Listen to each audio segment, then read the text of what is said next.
Good morning, everybody. Welcome to the Lucky 7 Mud Mowers, YouTube.com. What's shop today? Today we happen to be working on a couple Fisher plows. I have one behind me. I had to diagnose the problem yesterday. I had a wiring problem. Found out it had to be the truck side wire harness. We ordered a wire harness for it yesterday. It should be in around 8 o'clock today. So we'll be putting a new wire harness in the truck side on the Fisher minute mount. And then I have another truck out there. It's a brand new truck. It's a Ford. I got to tear the whole front of it to put truck side mounted plates on it. And as same thing as the wire harness. So it's a Fisher plow day. Yesterday I worked on a Snow Dog sander. That was a full clean install, which worked out really good. And I looked at the video last night. It took average 2 hours to do that, which wasn't that bad. Snow Dog, I seen like they are much easier to install. Even their plows. Would I prefer dogs over Fishers? 100%. I prefer the Snow Dogs, the easy to install, very competitive with their prices. Fisher, you basically have to buy this to buy that, add-ons and all that bull crap. As far as the blades, Snow Dogs come with it. The snow kicker comes with it. Fisher, it doesn't. You buy a Fisher plow and you have to buy a blade. You got to buy the mountain kit. You got to buy this. You get a Snow, it comes all one thing. And you get a whole package deal. No add-ons. You don't have to buy anything extra. Everything comes with it. And most of the times, yes, you get free hats, as you see right here. But hey, I'm installing these Snow Dogs. I'm getting that fucking hat. So anyways, thanks for showing up. Thanks for taking some time to watching this video. It's going to be anywhere between 7 to 8 hours. I'll be working on this. Another truck, like I said. You might be able to see a couple of tires I'll be going on. It's going to be between 7 to 8 hours. If you'd like to help support the Lucky 7 Mud Mowers, Nightbot runs in the background in the chat. Check that out. That's my PayPal link. On the bottom, the little square box, that's Super Chats. If you want to help purchase a cup of coffee during the day, well, be appreciated. Every Friday night, I do give out $10 Amazon cards, total of 3 of them every Friday night. I have a little bit of rule changes that's going to be on with that. And I'll give it better on Friday night. It's basically, you must be there to win, like I said before. But the catch is now, from now on, you have to be either in the stream. You don't have to have your camera on, in the stream, or you have to be in the basement to be qualified to win that Amazon card. So you have to be a member and you have to be on the stream. The reason why is because I'm starting to get the feel that there are people that go into the chat and they just really don't visually watch the video through the whole entire process. That's the reason why I give away the Amazon cards on a Friday. This way I can get the views, plus I give the memberships, a good game. Hopefully to win. It just seems like most of the memberships that is in there, they really don't show up unless they win. So anyways, that is, I'll have more details on Friday night giveaways Friday. I'll have everything right down to the T. But just give you guys heads up, I'm fair warning everybody, I might lose some memberships because of that. But if I lose some, I will gain some. It's a good turnaround. So hopefully everybody enjoys my videos. I have to get to work. I got to go back in the office, do some paperwork. So at the beginning of this video, it's going to be kind of slow until at least half hour. If you want to go first thing in the morning, grab some coffee, feel free, because I'm not starting any work on this truck until at least 8 o'clock. I got a few people in the chat. We're going to call them out. We got Jeff Schools. Let's see, Tommy Powers, Val Lady 49. Patch of Heaven Farm. Good morning to you all. I think that's it right now. It is cold out. I have the garage doors closed. Uh, it was last Saturday. I held a Trump rally up in Warwick, Rhode Island, and it was 24 hours. We stayed there very, very late. I started at 6:30 in the morning, and we stayed there late. I lost my voice, and being out in the cold got to my lungs. And as you all know, if you follow my videos past few days, I have a little crackle in my voice. I wasn't feeling my freedom of speech on Sunday and Monday, and I didn't feel good. Tuesday, I felt a little bit better, and today, as you see, I'm kicking it. I'm doing all right. Getting my voice back, so I'm doing all right. What else is going on? Let's see. Old diamond plows were the best. Oh, yeah, that's way before my time, Jeff. That's when you had to push the plows. Flintstone days, bet you. All right, so we're going to be playing some music in the background for a little while. I think yesterday I played some country. Today we're going to start with some rock. Enjoy the music, guys.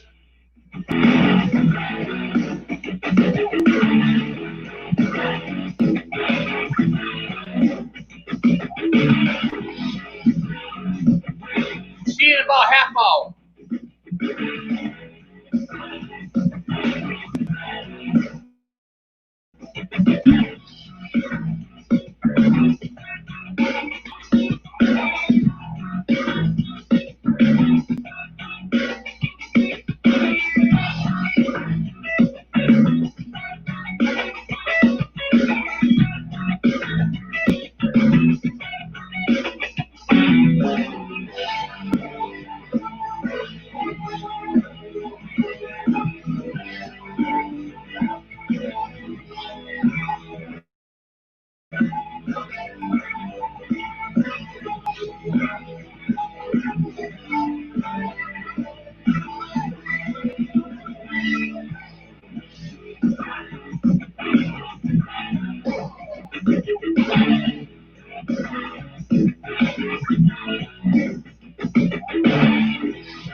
Hold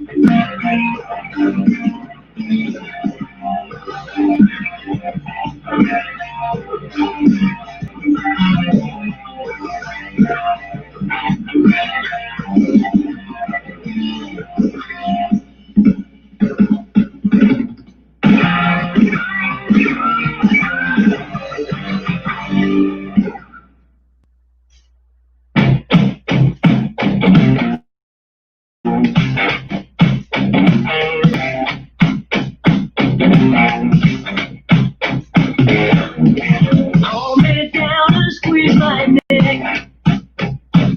I wanna feel the air right out of my chest. Sweating on my pillowcase. There's a really warm feeling when you breathe in my face. Nothing more soaking on my knees. No way I will be ripping apart every crease from me.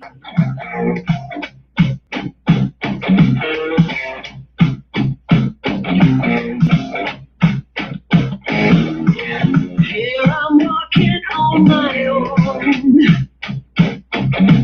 My soul inside, I'm standing alone. I don't know where I wanna be. Oh yeah, I'm gonna be clean. Nothing more I need.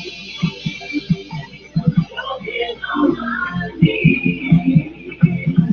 No way I will be. Ripping apart every crease from me.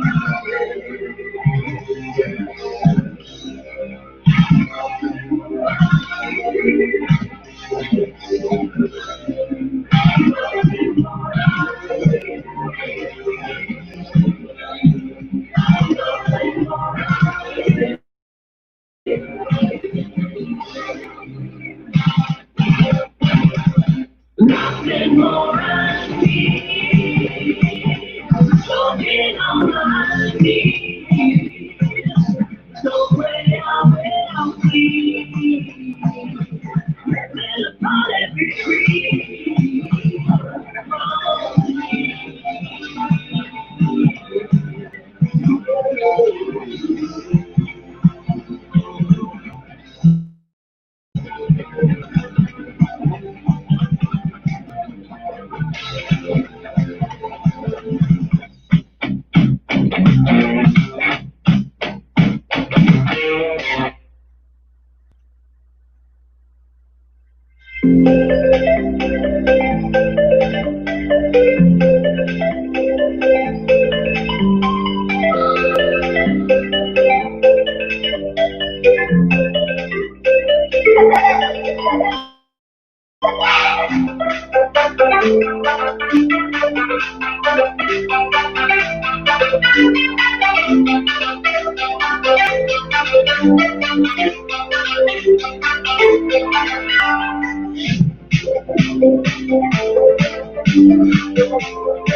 It's some kind of miracle. It didn't see. Even if we're probably getting hurt like this first degree, getting around this stuck in the underground. I can never falling into settle in, settle down. I can tell by the look in your eyes, you're not ready to go. I'm lost in my head is down, so I'm going standing by the edge, trying to let you know, 'cause I want you to know. Please, for you, turn satellite. Don't you have a reason to show? I know it's all about you and I, other countries know. We will keep on going down.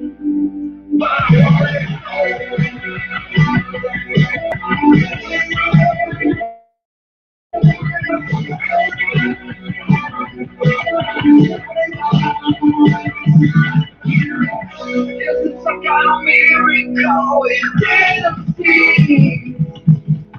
Even if we're far, we're getting burned by this first degree.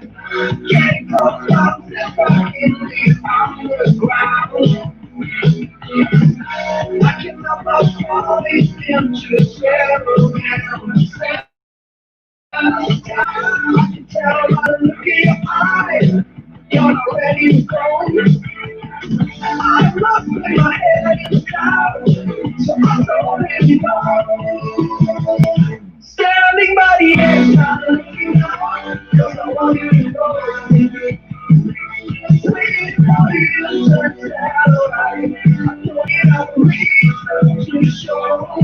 I know it's all about you and I, other things we know. We will keep on falling down.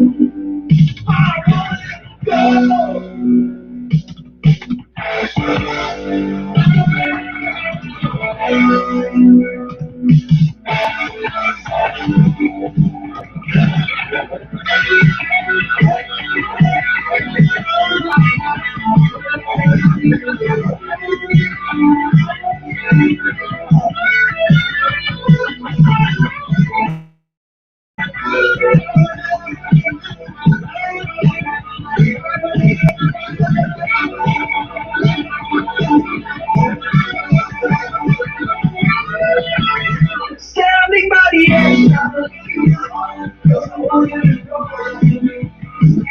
Waiting for you to turn satellite. I don't have a reason to show.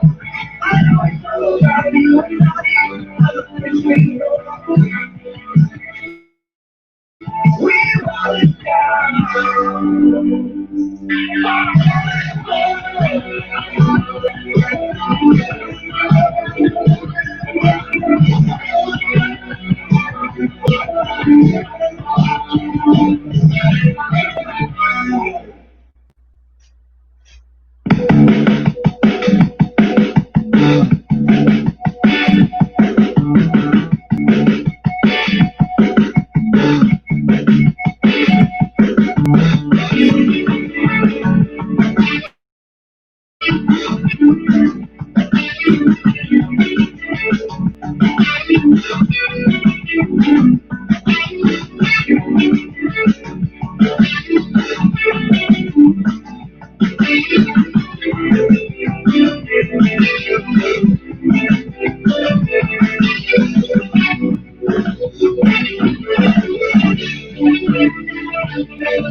Money on your honey, baby, look my way.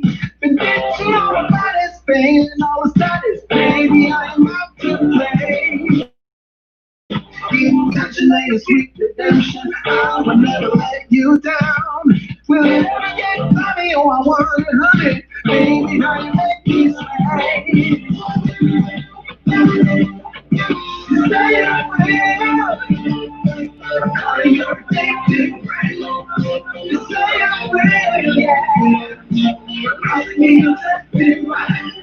You say I will. Calling your addicted friend. You say I will, yeah. Calling me your addicted friend. All right, guys, I've got the wire harness here for this truck. I'll be putting that in. That'll be repaired. You say took kind of heavy, baby, I'm a loving kind. Baby, loving how that doesn't really matter. Baby, say we'll get mine. Take my affection and my favorite protection.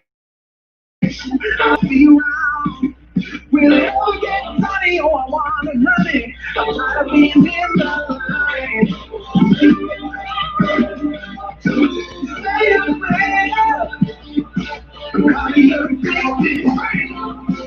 Stay away.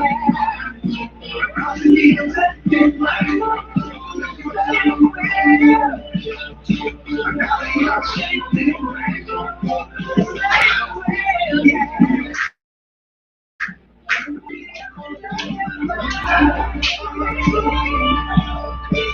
Thanks, everybody, for showing up.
So the first wire harness I'm going to be replacing is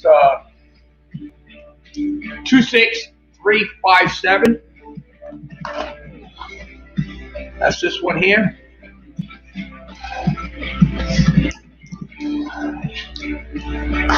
It's truck side.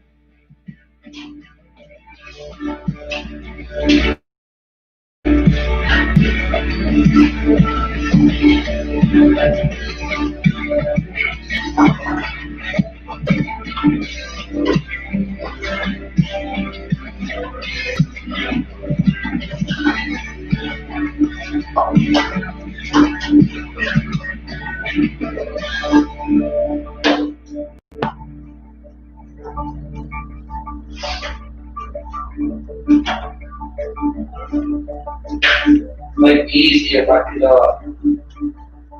just connect the valve.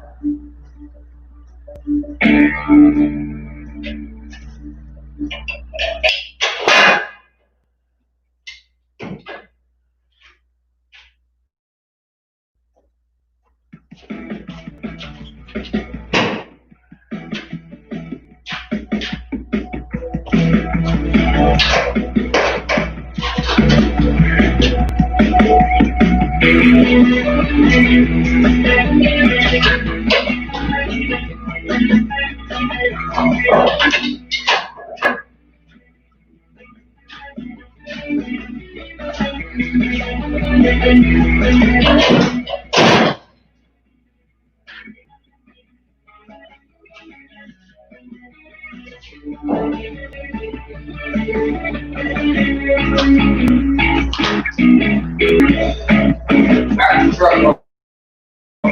to the truck.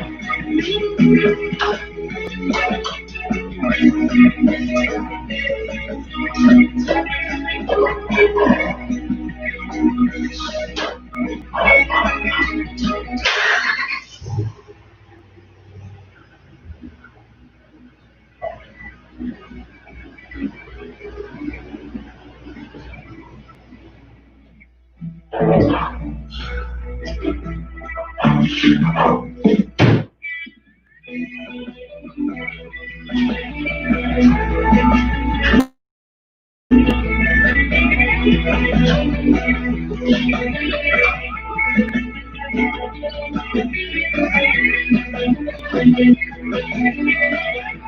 now. Well, never too long. Look good. Clean it up.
Generations of hate, sick and tired of waiting, nothing will ever change here.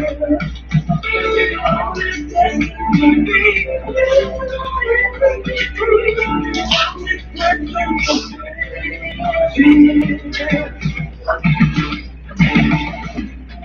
want to be heard by someone.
So now we got that wire hooked up. Put the grill back on.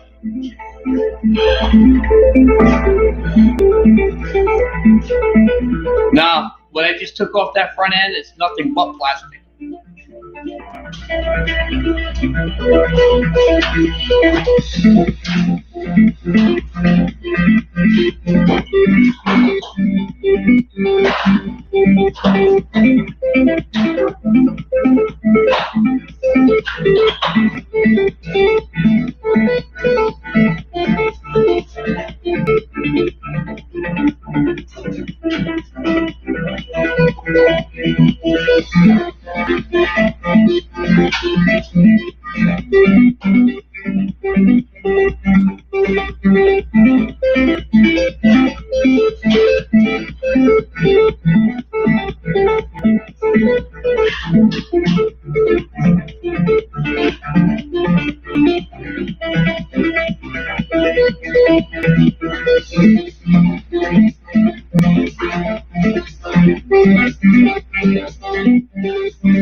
All right, so the next wire I'm replacing is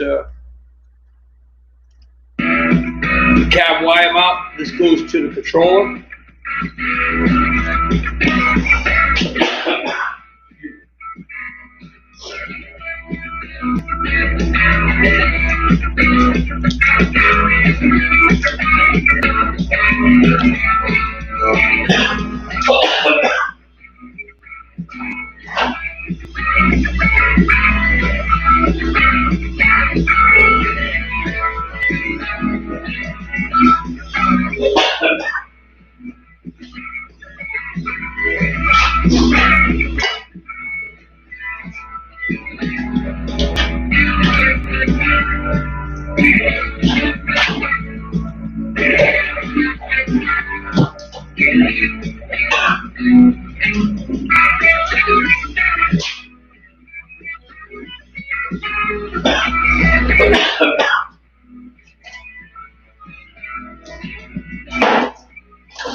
Taking every turn. I've been on the road since I was 5. Sitting by my father, It's over. Making up old stories on the right. Bowing down and shine to the beat of the radio wheel. Like a baby when I sleep, and then you come to me. If we can keep fire burning, maybe I'm gonna the cheese and let the engine run. Maybe we all survive. Keep the fire burning for us while they keep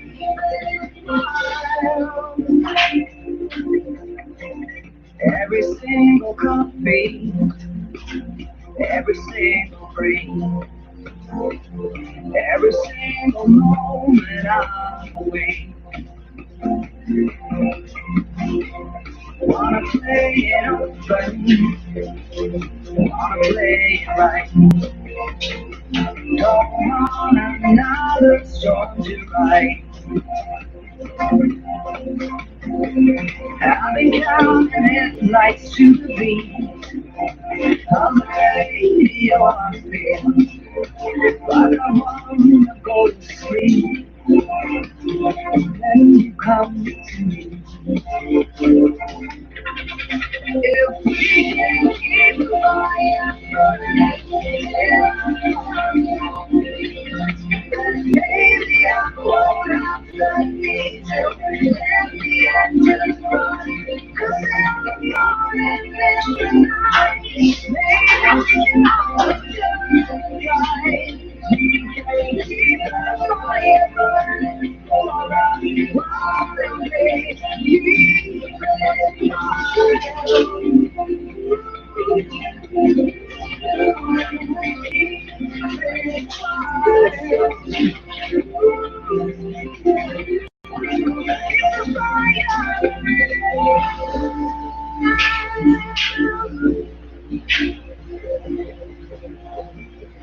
too many times I've been drifting away. Like a shadow in the sun, and from the light shifted. Too many times I've been drifting away. Like a shadow in the sun, and from the light shifted. Keep the fire burning till I'm coming home.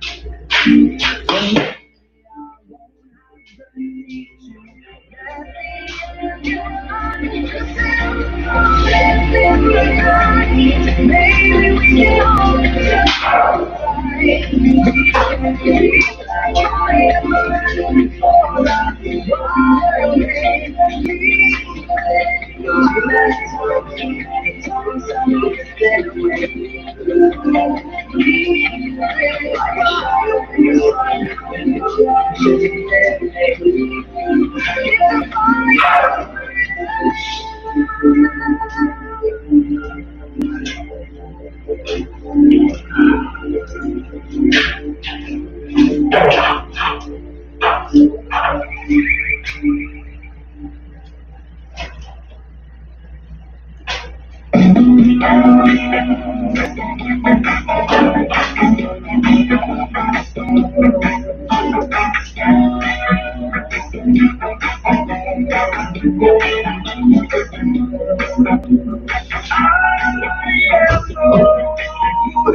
I think you like it. I know I like it too. Yeah, I think you like it.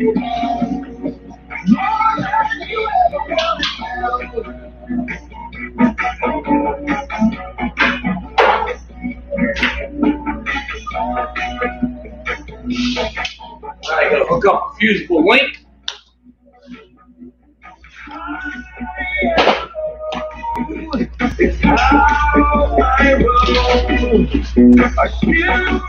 Hit the share, guys. Hit the share button.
Don't push me any further to the edge. Just come into the wildlands of my mind.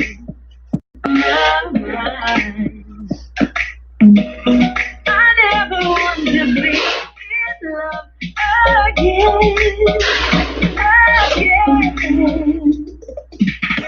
I don't need nothing. I just feel your heart and I don't need nothing. I don't need nothing. I just feel your heart and I cover myself. I don't need nothing.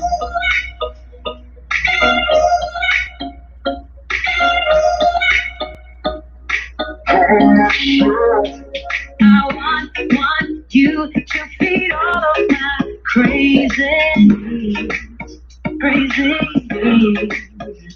Oh, don't wait too long. I will haunt you if I must. I never want to be in love again.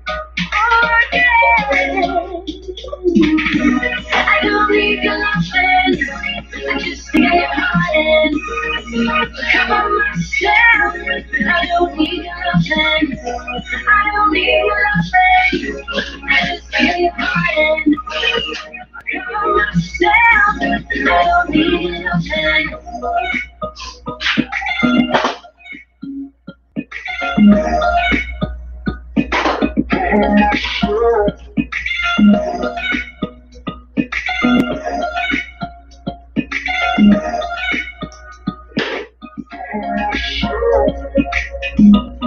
I never want to be in love again.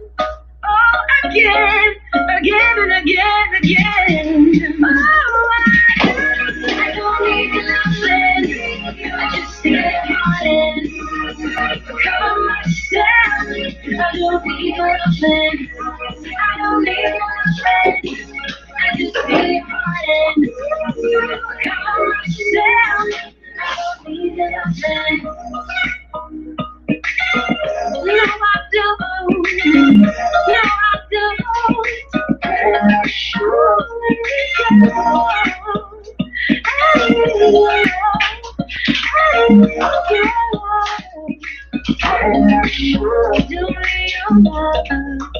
don't need your love.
Everybody's there in the days.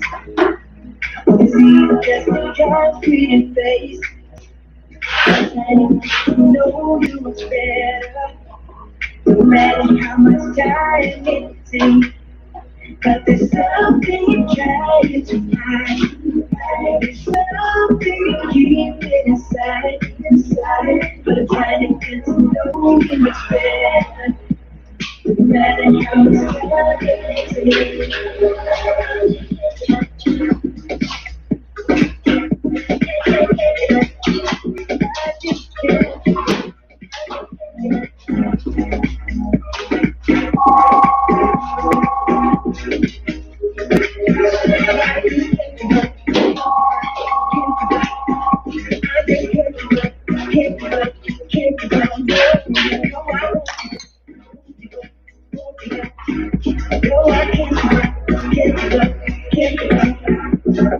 trying to see that you met, and you haven't seen the best of me yet.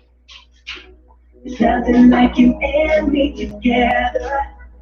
Your eyes have been so hard to forget, but there's something you're trying to hide. There's something you keep it inside, but I'm trying to do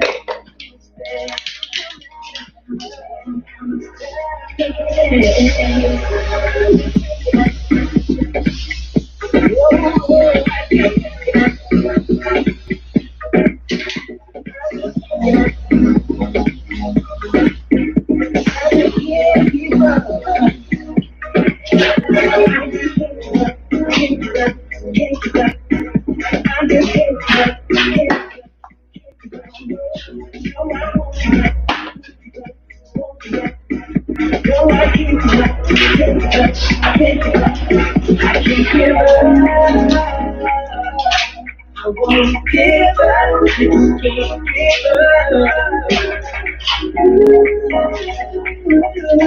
More than that, I need you back. I just can't give up.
Maybe, the drill part needs a little more. There's a drill up over there. Yeah.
And the one who always says that you gotta take the chance again. Cause we are one in a million. Tonight, the night becomes love.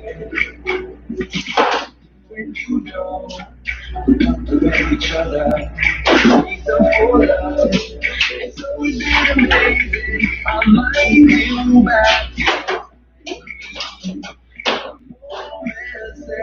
It's right for me.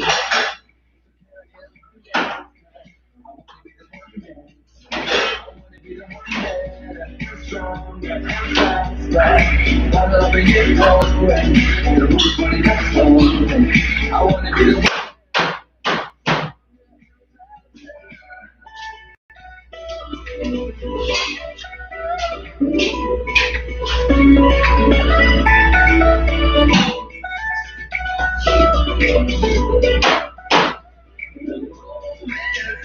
It's right for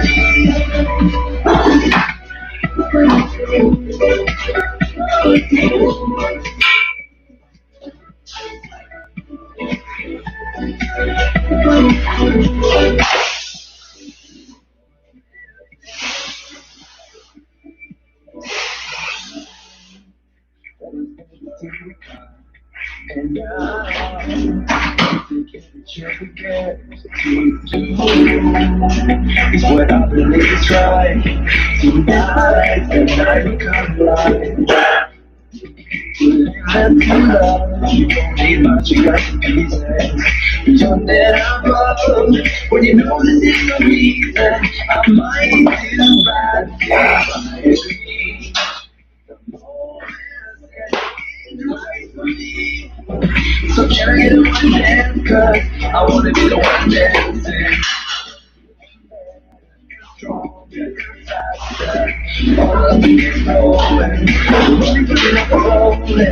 I wanna be the one better.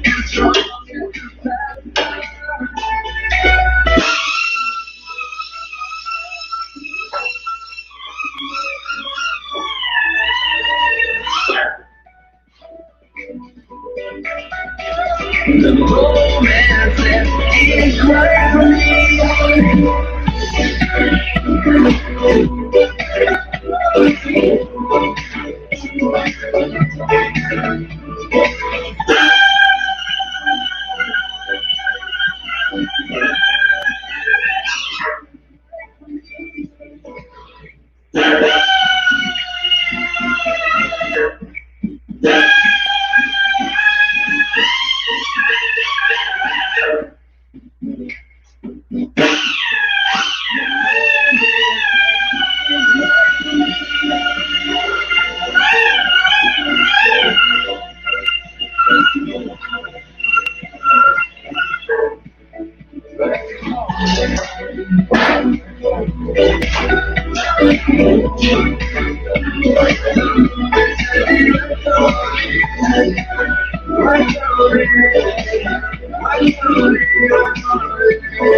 Another plow done.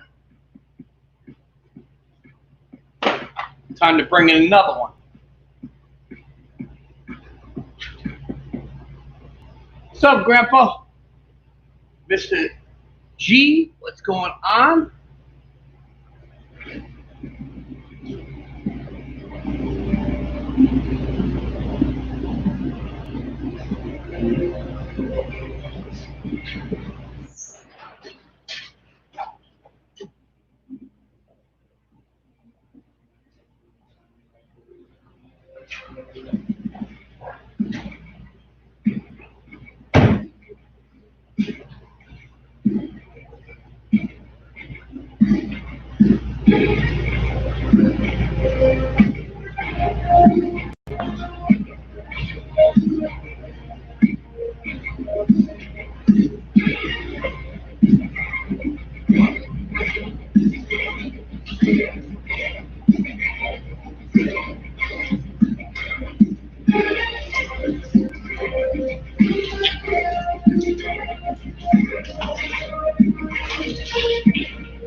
All right.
All right, guys, I'll be right back. I have to go do the paperwork on the truck I just got done doing.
There's boy in my mind that I can't live without all these things I can't be.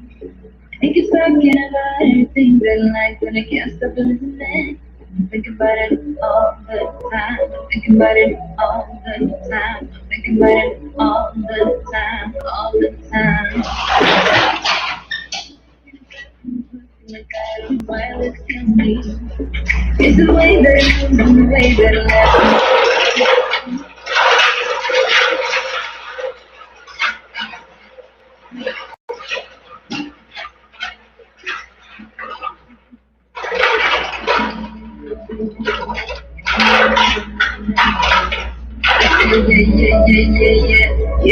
Yeah.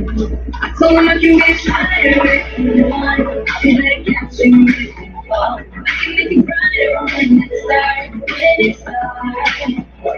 I told him I would do it for you. I know you do it for me too. I can make it brighter if you want. If you want. I can be a fighter. I can be a fighter if you want. I can be a fighter if you want.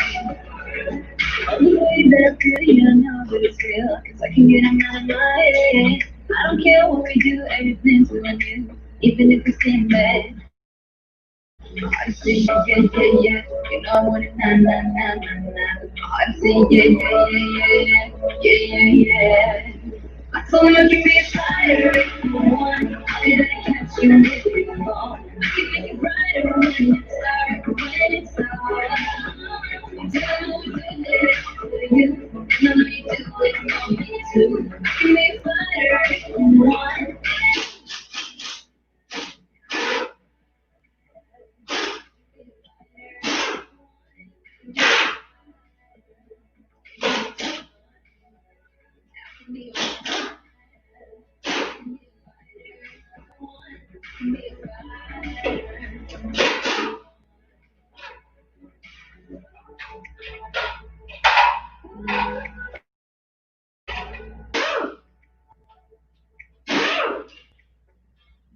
Say yeah.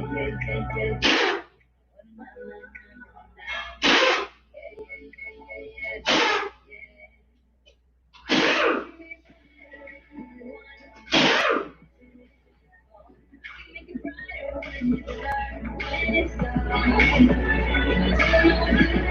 For you, and I know you do it for me too. You can be a fighter if you want. If you can be a fighter if you want. You can be a fighter if you want. I can be a fighter. can be a fighter if you want. I can be a fighter if you want.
You're like a circle that floats around me, keeping me safe and sound. And when I fall, you tied a rope to me.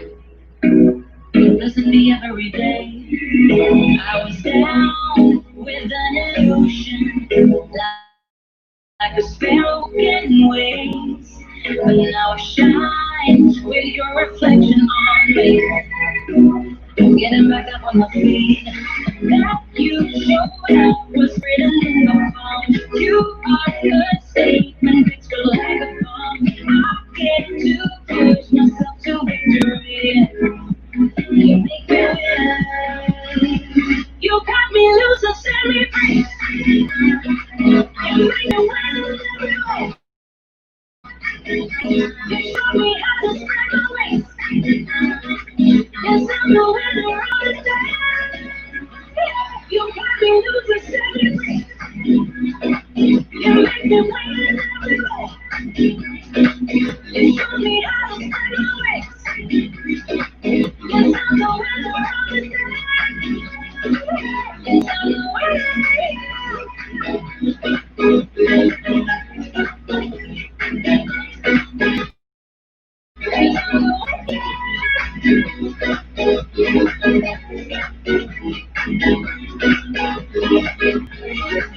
Am I awake or am I dreaming?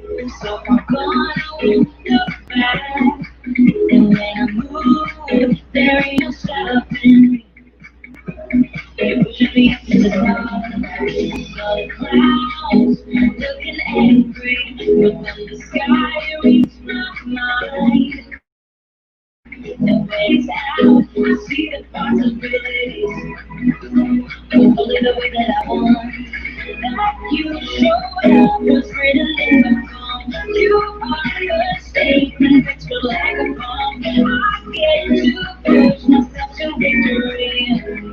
You make me win. You got me loose and set me free.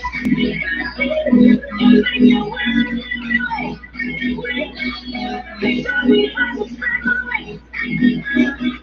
Yes, I'm the winner. You got me loose and set me free. You make me win every way. You show me how to spread my wings. Yes, I'm the winner of the day. Yes, I'm the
I'm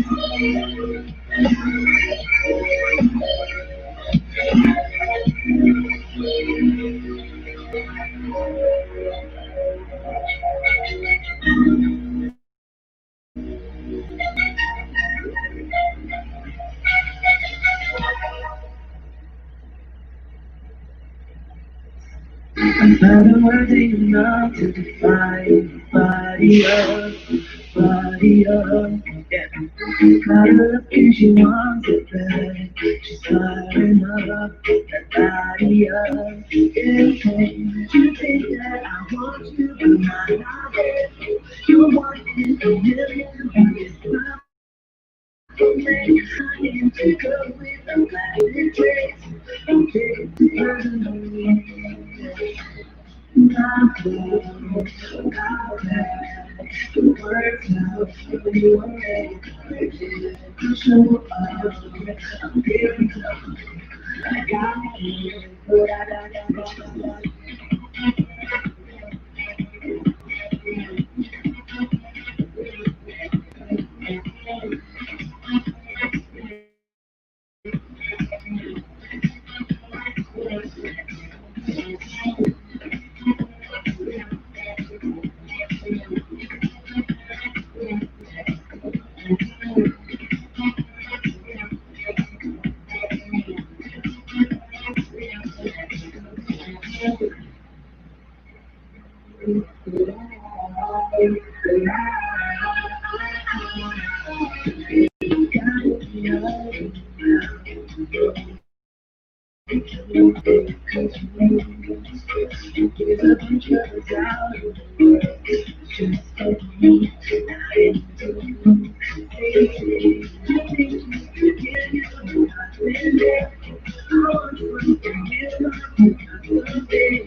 the words out when you are ready.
I am up to invisible ground.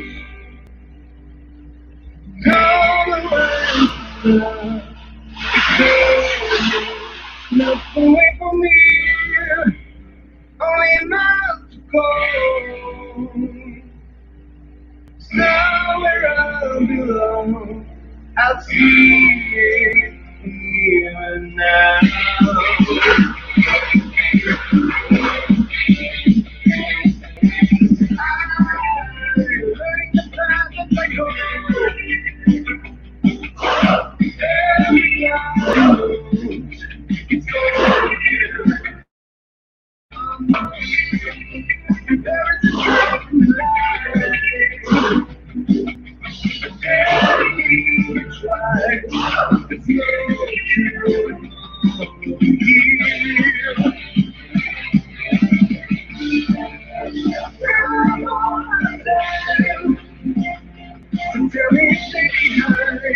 Make sure I get to the end. I hope you can see in the dark. Feel it in the dark. Feel bright with your eyes.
Returning is not the way for me.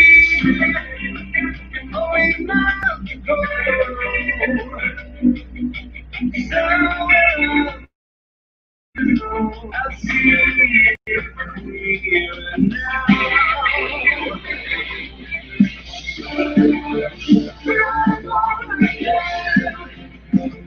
So tell me, baby, make sure I get to you. I hope you can see the dark. You know it takes your time. Feel my heart get light. Oh, yeah.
I know. I haven't been here in a little while.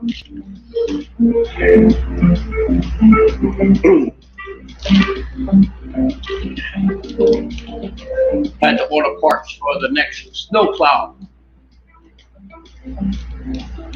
What's up, son? What's up, Grandpa? I don't know who's still here.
That's how long it's supposed to be for. 12, 16, 5 flat. Yeah. Not an hour.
Here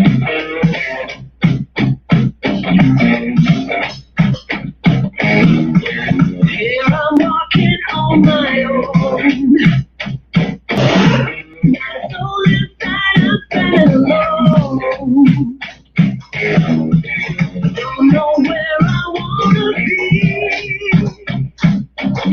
Don't care about how I'm gonna be clean. Nothing more I need. Choking on my knees. No way out when I'm free. Ripping apart every creed from me.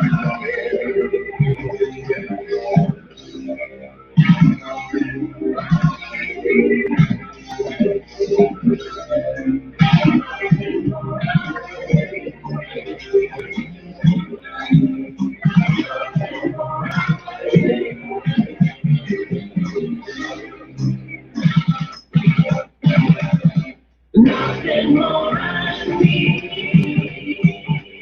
Choking on my knees. No way out when I'm free. Ripping apart every creed from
Some kind of miracle, it didn't feel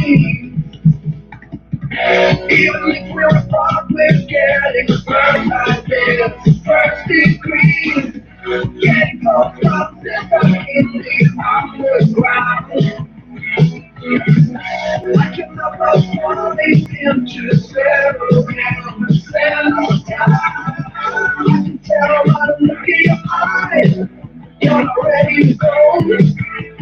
I'm lost in my head in the clouds, so I don't really know.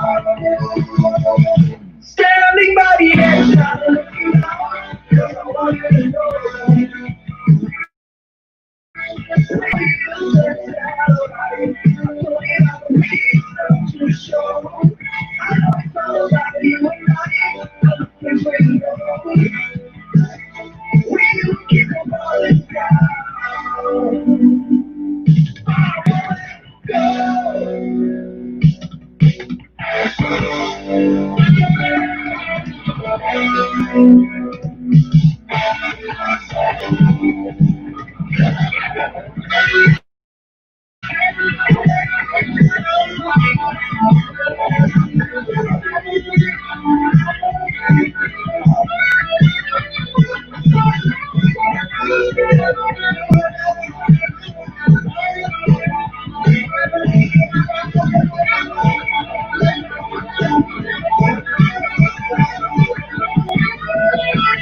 Standing by the edge,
Money on your honey, my way. Been dancing all the bodies, spending all the studies, baby, I am out to play. Give me your attention and your sweet redemption. I will never let you down. We'll never get money, oh, I want it, honey. Baby, how to make me sway. Kinda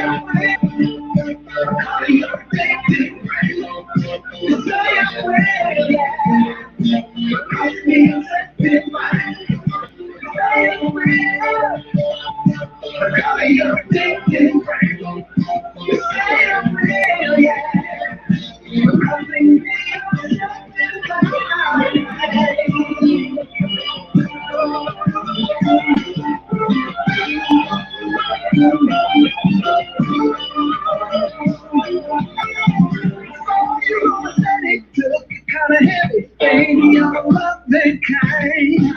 Baby, loving how that doesn't really matter. Baby, say you will be mine. Take my affection and my take protection. I will always be around. Will you ever get money? Oh, I want it, honey. I'm tired of being in the line.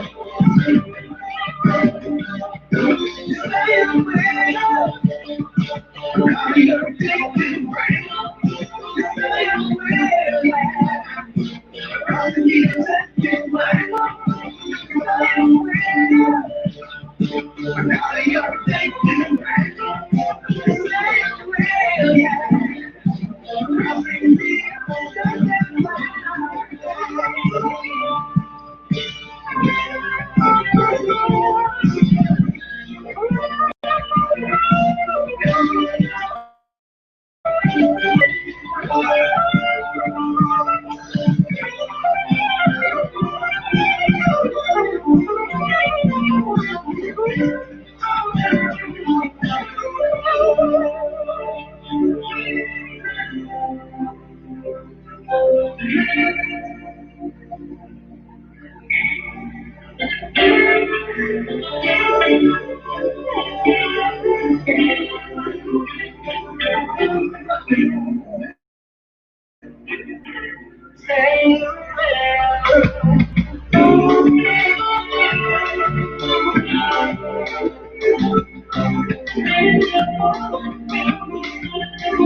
Want to be part of something.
to dream about, can't understand already. What will the future bring?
Living on the highway, taking every turn.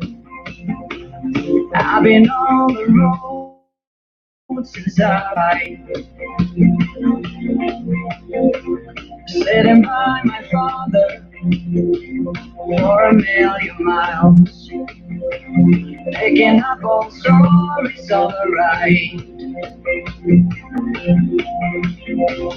I've been counting shadows to the beat of the radio on the field, like a baby when I sleep, and then you come to me.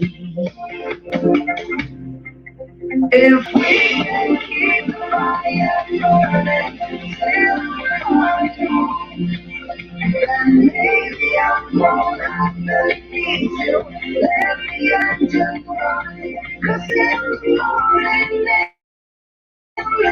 maybe we can always turn aside. We can keep the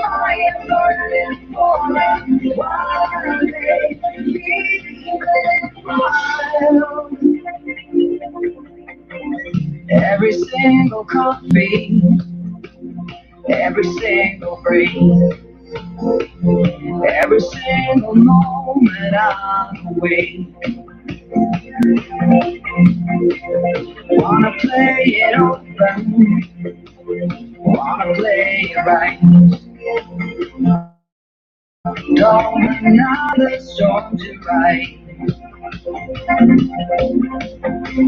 I've been counting headlights to the beat of the radio. I feel like I wanna go to sleep, then you come to me.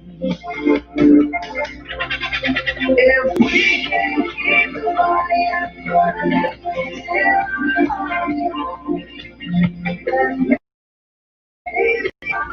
I need to let the engine run. 'Cause in the morning, in the night, maybe we can hold each other tight. We can keep the fire burning for us. While they keep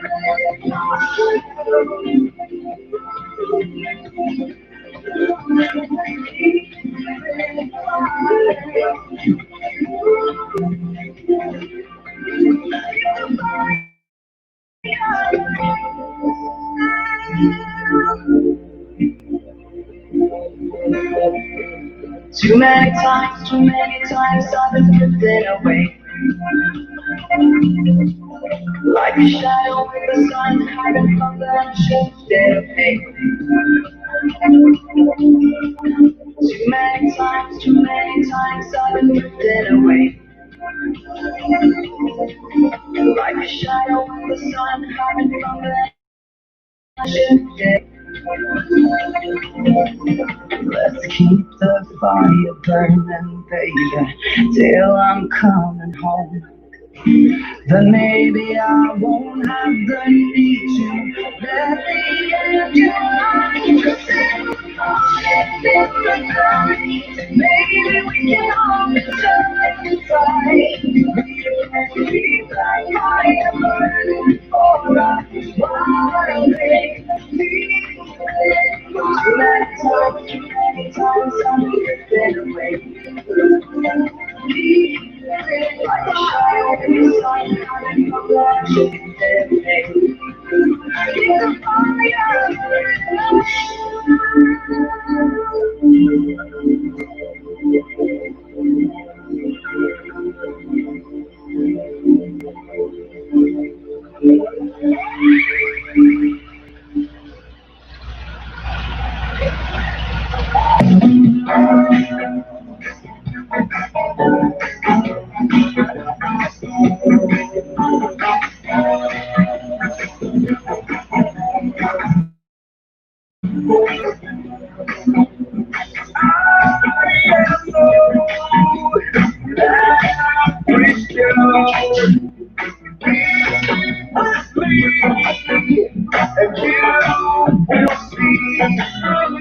I'm floating around 10 feet on the ground. I'm floating around 10 feet on the ground.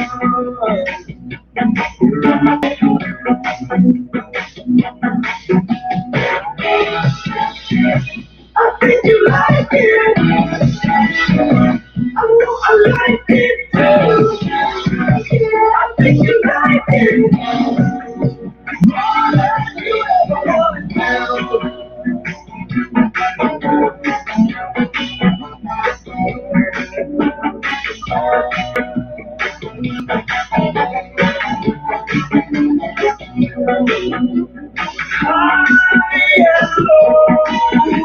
It's how I roll, a shooting star in film, no more. I'm floating around 10 feet on the ground. I'm floating around 10 feet on the ground.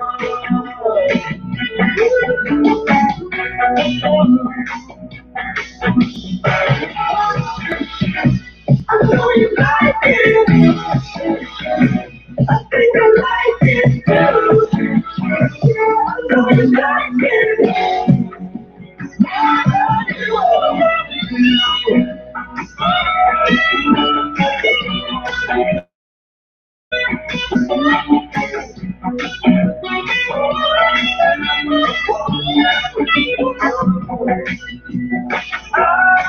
have no ambition. Be with me, and you will see. I know you like it. I think you like it too. I know you like it more than you ever want.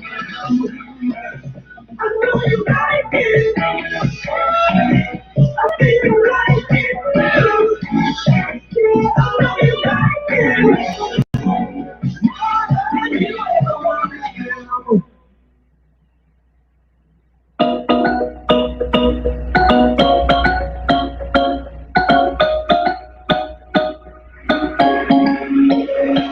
Don't push me any further to the end, to the end. Just come into the wildlands of my mind, of my mind. I never want to be in love again, again. I don't need nothing, I just need heart. Cover myself, I don't need nothing, I don't need nothing, I just need your heart. Cover myself, I don't need nothing.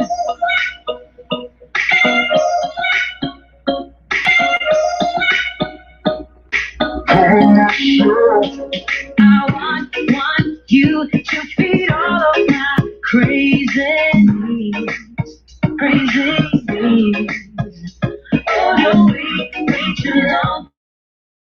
I will do if I must, if I must. I never want to be in love again. I don't need nothing, I just need your heart. Cover myself, I don't need nothing, I don't need nothing, I just need your heart. Cover myself, I don't need nothing.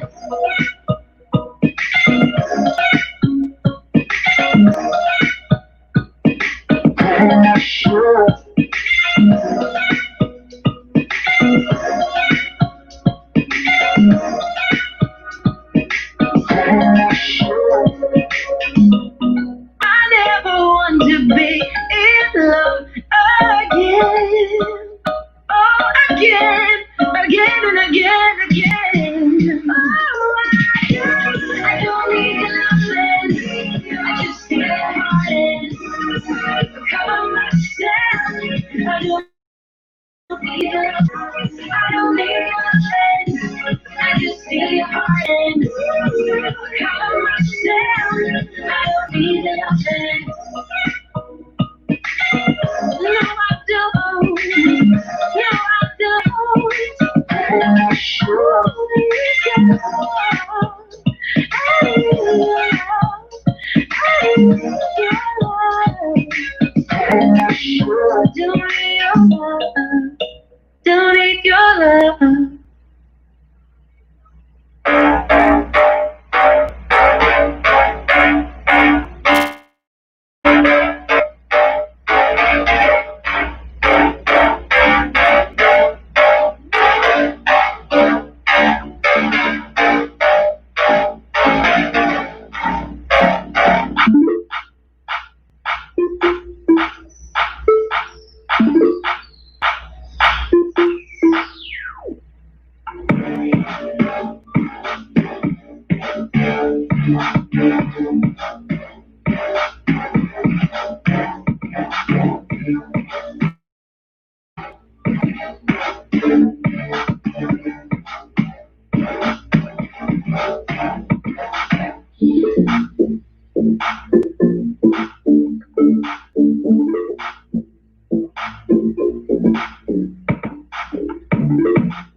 Hit the thumbs up, guys.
Everybody's staring for days. All they see is just your pretty face. But I'm trying to get to know you much better. No matter how much time it may take. But there's something trying to hide. There's something you keep inside. But I'm trying to get to know you much better. No matter how much time it takes.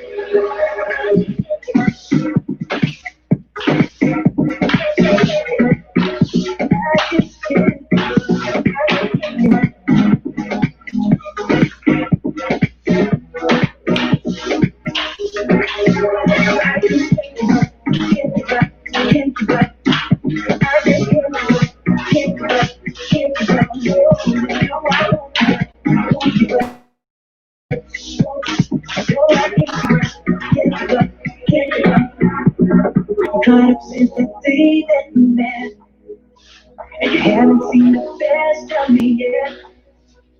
There's nothing like you and me together. Your eyes and lips are hard to forget, but there's something trying to hide. There's something you keep inside. I'm trying to get to know you better. No matter how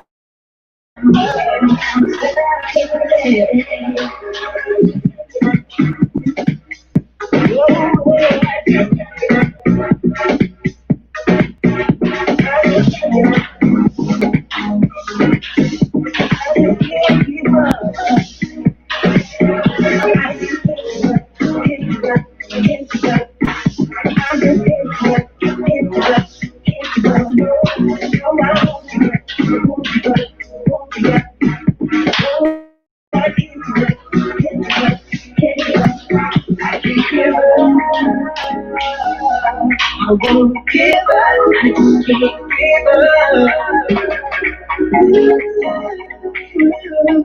More than that, I need you back, need you back. I just can't give up, can't give up, can't give up. I just can't give up, can't give up. No, I won't give up, I won't give up.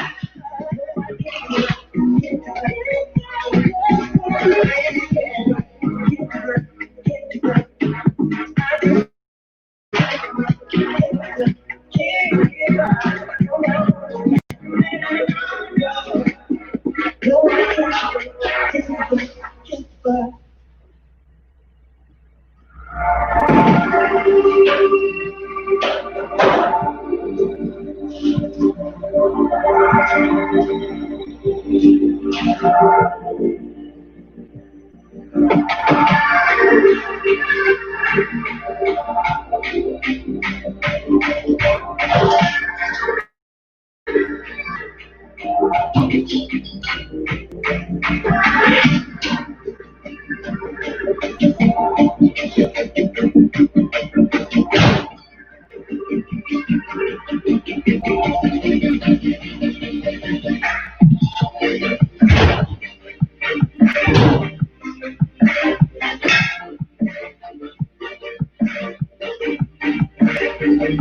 I got wasted on the Friday. Somebody tell me what the hell is going on. And it hits me like an bell. To know you were still from the dark. In distraction, I was pleasure. I was trying to see where it so far. I got wasted on the Friday. And I lost my judgment the moment I met you.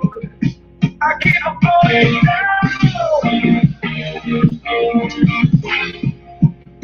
I keep on running around.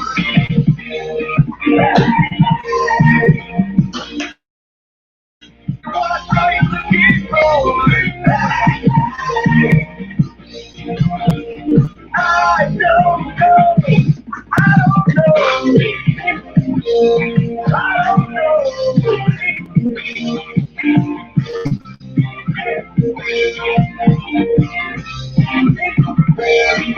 So you run in, it was nice. And now you were through hard. So I went down by the river. I said, well, you got this all I can do.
And the one who always says that you gotta take the chance you can. Cause we are one in a million.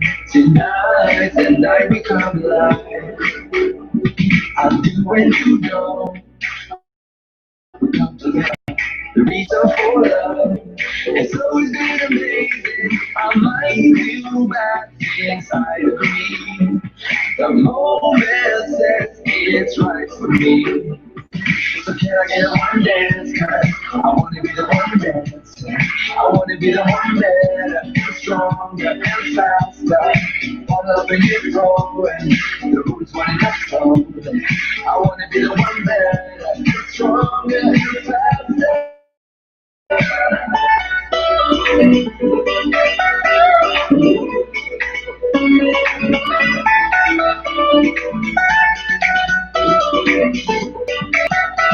The moment says it's right for me.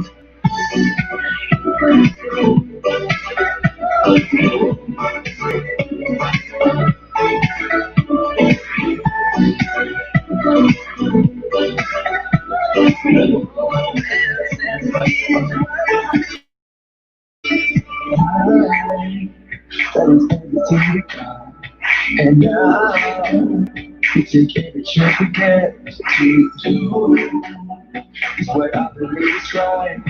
Tonight, the night will come alive.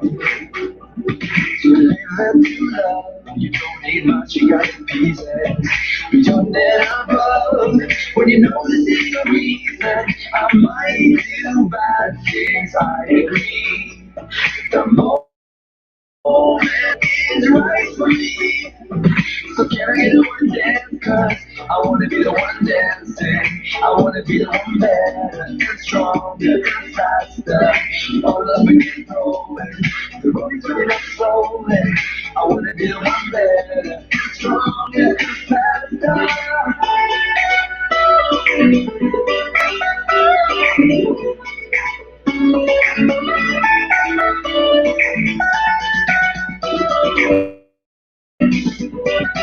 The romance is right for me.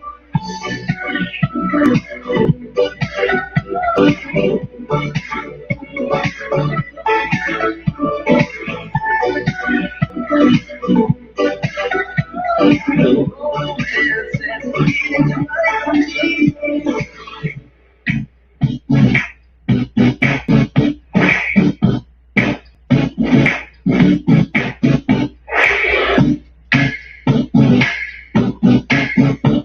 The romance is right for me.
Buckle up, guys. We got a shitload of work coming in.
That's what he told me. Let's walk 11 off. 11 off. 11 off.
I have ever been. On the cover of a magazine,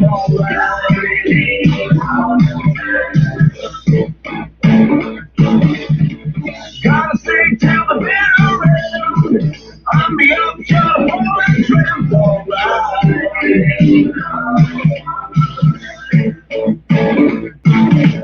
This is time for me. There's no guarantee. I see everybody hating. No one here to save me. I'm drowning with myself.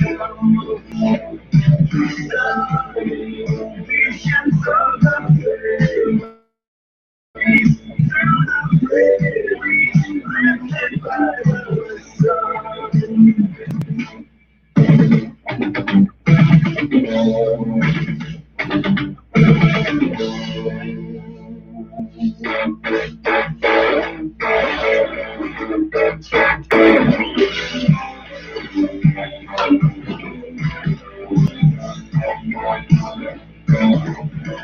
Take a trip down an easy street. Back where all of the losers lead. Alright.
You're like a circle that floats around me, keeping me safe and sound. And when I fall, you tied a rope to me,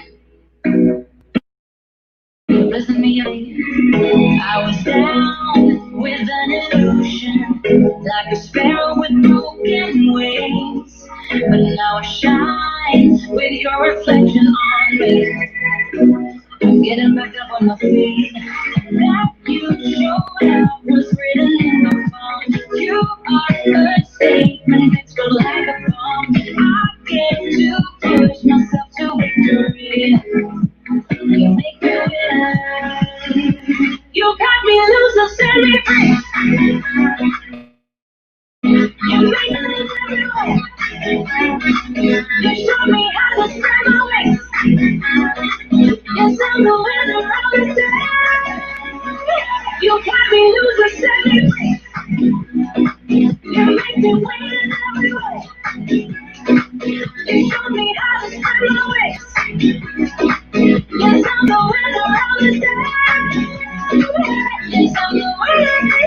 Am I awake or am I dreaming?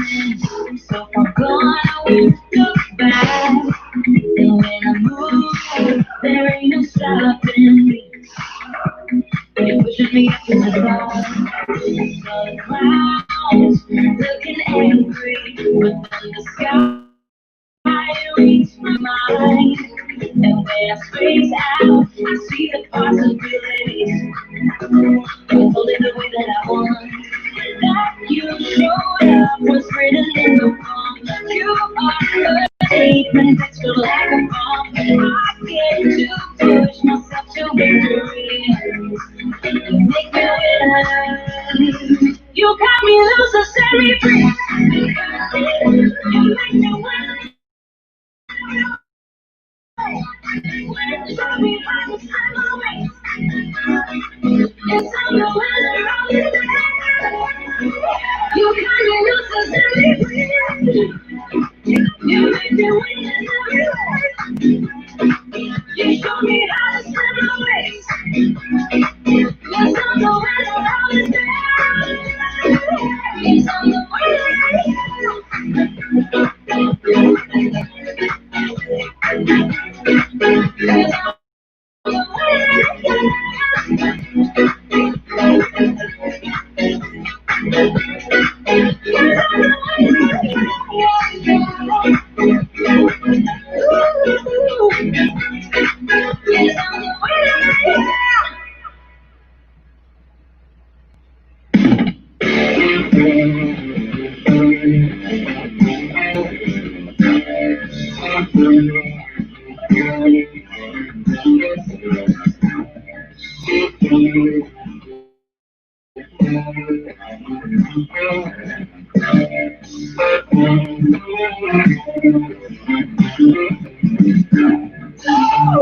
Whether it's true, all the things you said you could do, not in the mood for a favor.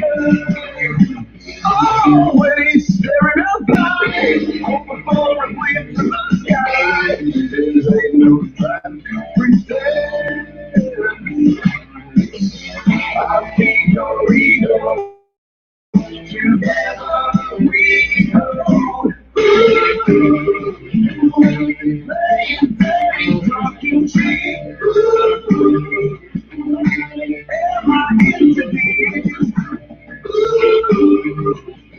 I'm way too low, dynamite. Take you from the night. Just when I thought I was dead, you scream out and beg me to come. I wonder what I am chasing. It's not even fun anymore. I should have played a run to underneath. Like some people make me see my ego. Together we go. Talking very cheap. I know I'm meant to be. Running out of Christmas night. Take you through the night.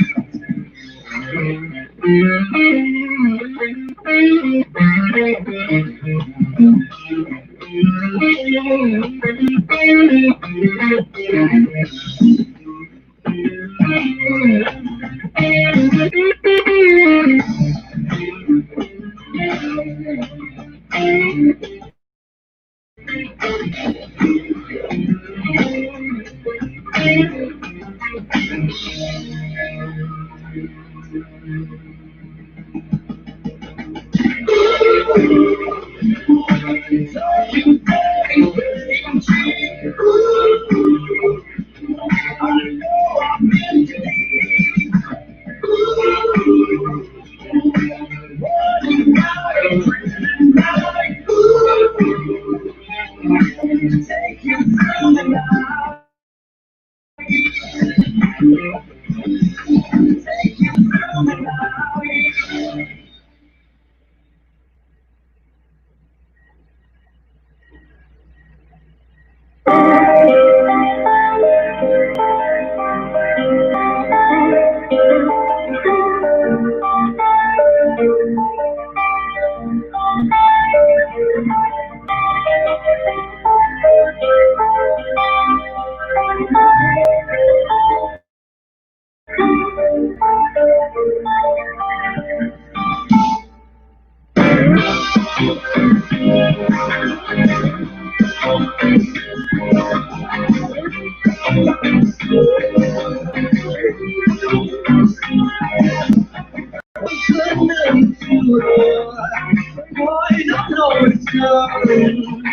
Stranger is the day that everything I love.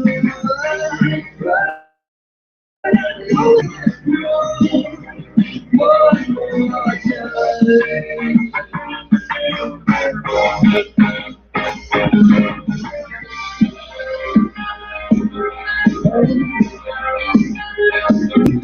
First time into guessing,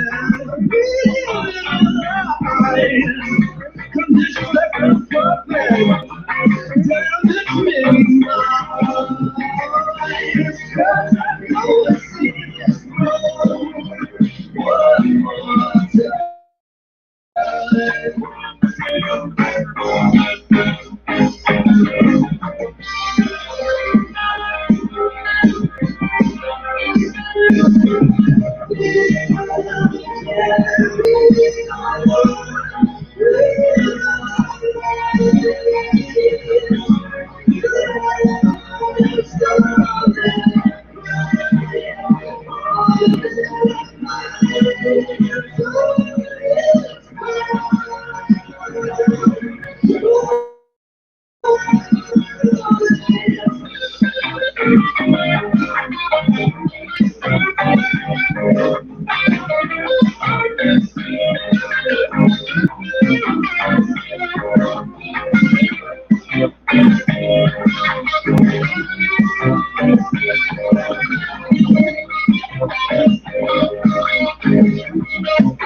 and I know we'll see this through.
Not worthy enough to define the body up,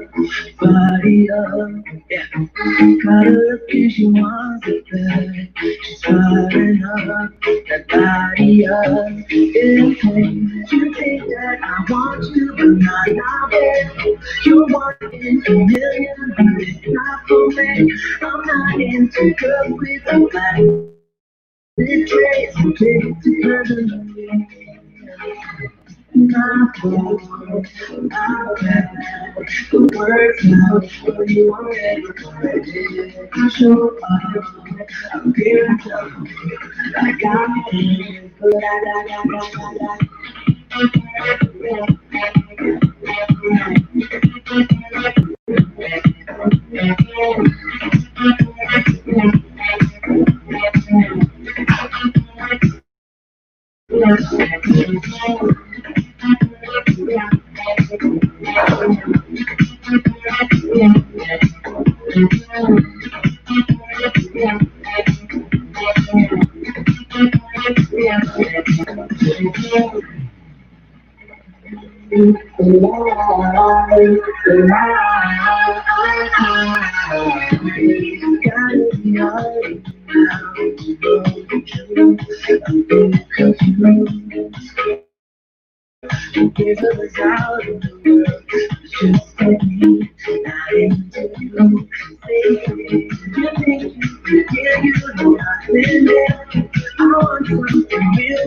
I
am up to invisible ground. Don't know when to stop. Returning, it's not the way for me. Only a mile to go. Somewhere around you, I'll see it here now.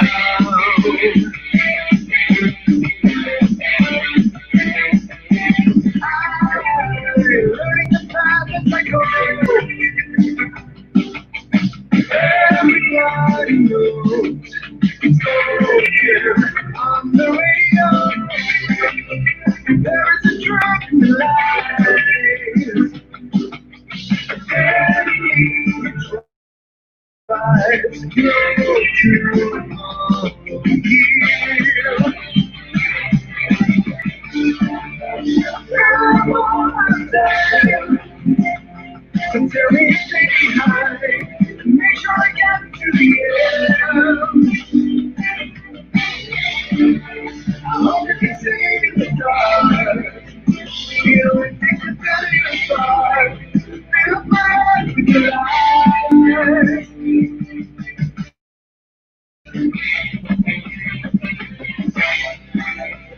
Letting the traffic go. Everybody knows. I'm the way to go.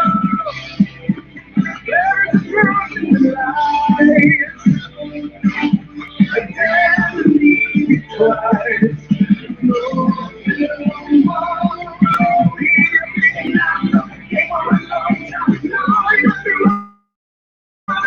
That's right. Everybody sings. And I'm on the best side. It's over.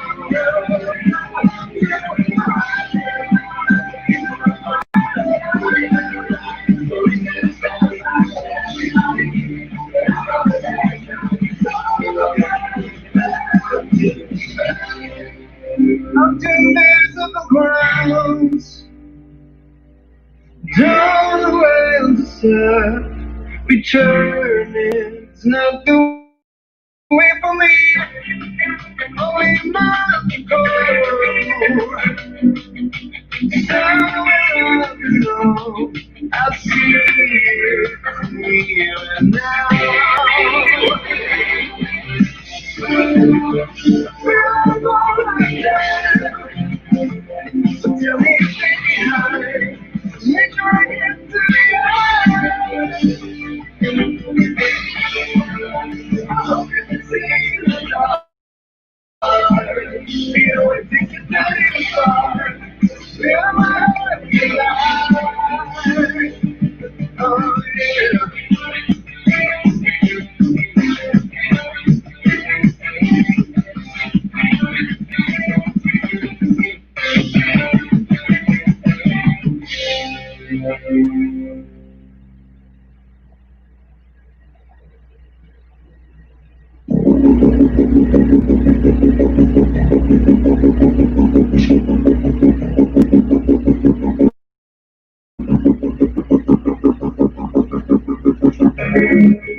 To make sure that that doesn't happen. So today, I ask you to bear with me. I have a number of announcements, and I'm going to lay out a path to get where we are to the end of the year without overwhelming our hospital system.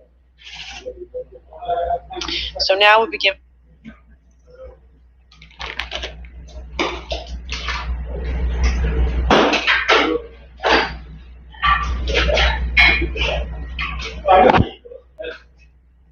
We'll be right back. With the data, and I'd ask you please to put that up on the screen. It's been about a month since I started introducing some new limited restrictions. And I'm very sorry to say that despite those targeted restrictions, things aren't getting better. Yesterday, we had 921 new cases out of about 16,000 tests for a percent positive of nearly 6%. And we saw another 4 deaths. You can see the weekly trend data on your screen, and frankly, it's alarming. It's this that we want to see or that should give you any comfort. For the first time since our peak back in the spring, we've surpassed all 3 thresholds, and every arrow is red and pointing in the wrong direction. Our weekly percent positive rate is about 6%, 5.9%. That's up a full 2 percentage points from the week before. Nearly 250 people, 247 people were hospitalized last week alone because of COVID, with single-day hospitalization numbers in the 30s and 40s. We haven't seen that since the spring. And our new cases per 100,000 skyrocketed to 535. It wasn't that long ago I was up here saying we were at 70 or 80, wanting not to get to 100, and now we're over 500. And we've had multiple days in the past week of over 1,000 new cases.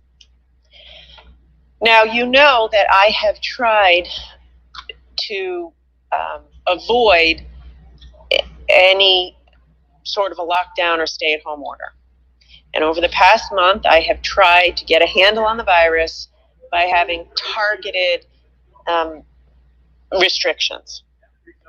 And I've been up here week after week after week after week with targeted restrictions. I lowered the social gathering limit, prohibited parties, asked offices to go back to remote work, limited indoor sports, put a curfew on bars and restaurants.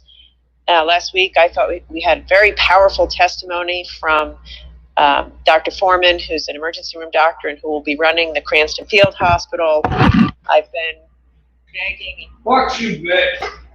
Oh.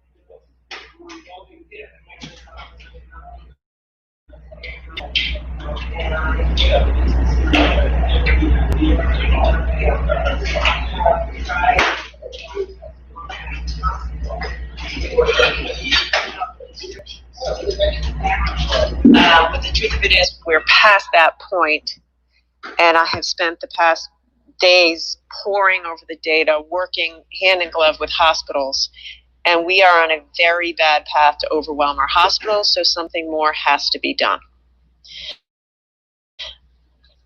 So let me begin, before I tell you what we're doing, by telling you what I know, what I don't know, and why I'm making the decisions that I'm making. First, I've been straight with you from day one, and I'm going to continue to be straight with you now. The reality is, with so much community spread now, it's really hard to precisely pinpoint any one activity or location or group of people. We can trace the source of infection. It's not always possible to trace the exact source of every infection. At one point it was. We can't do that now. People are increasingly immobile, and it's difficult. Some people aren't even answering the questions that we're asking when the Department of Health calls. Now, in some cases, it's crystal clear that there's a super event, and the kinds of those events keep popping up. Birthday parties, baby showers, at-home social gatherings are crystal clear spreaders. That we see over and over again. In other instances, you have people who've been to 15 places in the past week. They've been to work, they've been to school, they've been out to dinner, they've been to parties. So you can't always say exactly which place has been the source spread for that person. I can say this. If we had done a better job of controlling our social house parties, I would not be up here today with tougher restrictions on businesses. And for those of you who are out there saying, it's no big deal, come on, let's have a birthday party, it's only 15 people, let's have a sleepover, high schoolers will be high schoolers, kids will be kids. I want you to know a lot of people are going to lose their job, their lives, because you're taking that approach. And I just ask you to think twice before continuing to do that. So there is a lot we do know. We've worked with IBM to do an analysis of case interviews and identify trends. We do have a lot of data at this point, and we know that there's some clear patterns among people testing positive. People are having, as I said, these social gatherings, mostly at home, going to restaurants and bars, and they're hanging out a lot with people outside their households. That is a very clear trend. The more mobility people have, and the more contact they have socially with people who they don't live with, that's causing a great deal of our problems. We also know that a significant driver of mobility is restaurants and bars. We've seen a decline in overall after the 10 o'clock, which corresponds with the early closure of restaurants and bars. And a Brown University mobility study likewise found a very close correlation between increased travel to restaurants and increased spread of COVID. I know I need to reduce our mobility and reduce our connectivity with people outside of our household if we're going to get a lid on this. We know there's high compliance with mask wearing when people are shopping. We know it's impossible to keep your mask on when you're at a restaurant while you're eating and drinking. You necessarily take your mask off for a lot of the time you're there.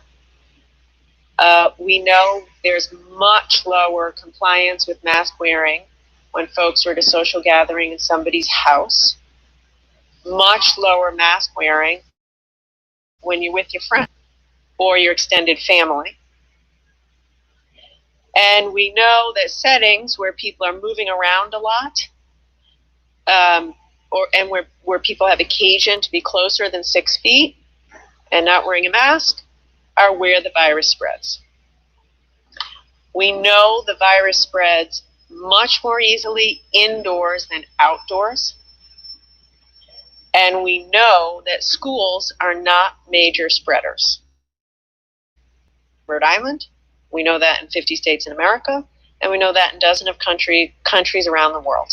Not a shred of data to suggest schools are major spreaders. However, we do also know in Rhode Island that high schools are more problematic than elementary and middle schools.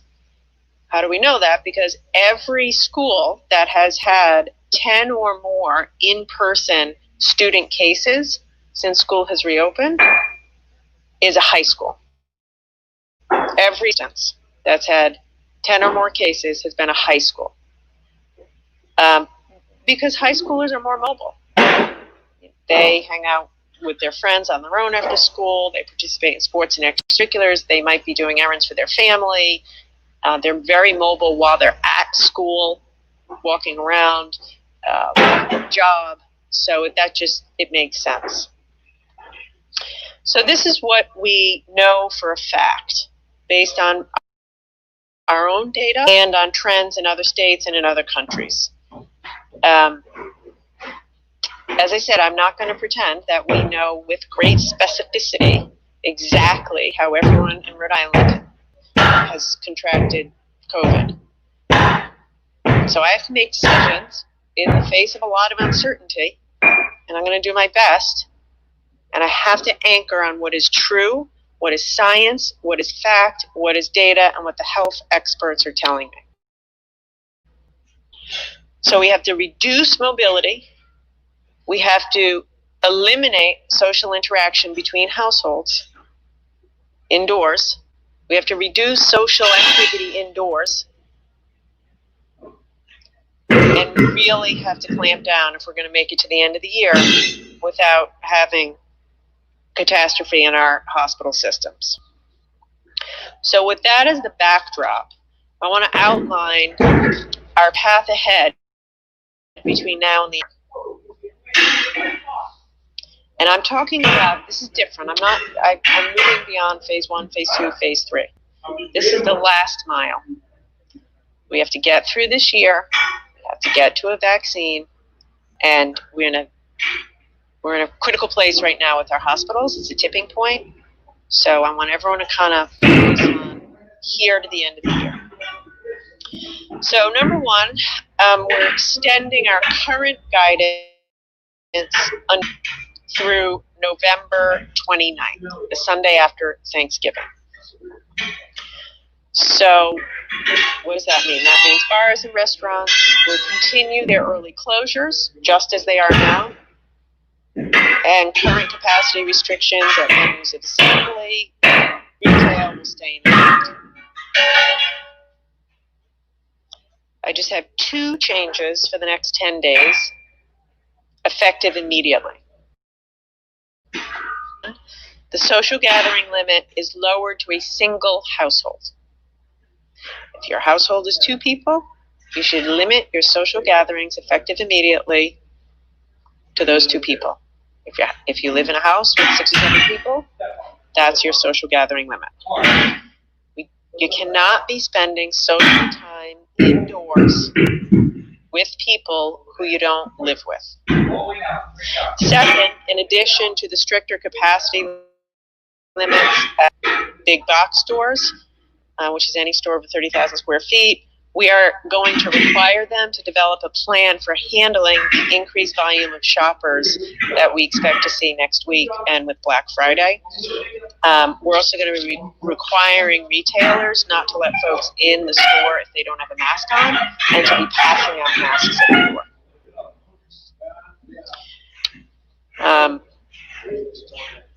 I want to say a word about Thanksgiving. If you already have your plans made to go out to a restaurant, we're not going to get in the way of that. I'm going to ask you to use extreme caution and wear your mask. I have asked you for weeks not to travel. I'm going to ask you again not to travel. What you have to do, should do, is stay at home with the people you live with and celebrate Thanksgiving. That's what I'm going to do. First time ever. It's going to be weird. My kids are really upset. It's going to be hard. But it's what I'm asking everyone to do. If you insist on traveling over Thanksgiving, and I am begging you not to, and travel is any travel.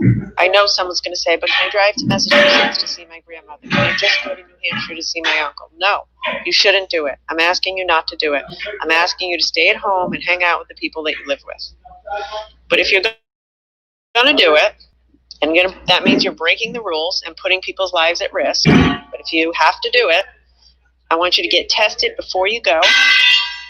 I want you to follow the rules wherever you are, including wearing your mask, even with your family. And I want you to get tested when you come home. To that end, we will be offering rapid testing in the airport at TF Green Saturday, Sunday, and Monday after. We're also going to have a team of the National Guard at the airport reminding you that when you come back, you have to get tested and you have to quarantine. So for Thanksgiving, I'd like you to keep it local, keep it to your household, not travel. If you have to travel, please get tested before, get tested after, and you must quarantine when you come home for 14 days. And to make it easier for folks, we're going to have some testing at the, so you can get tested with the Binax right there at the airport.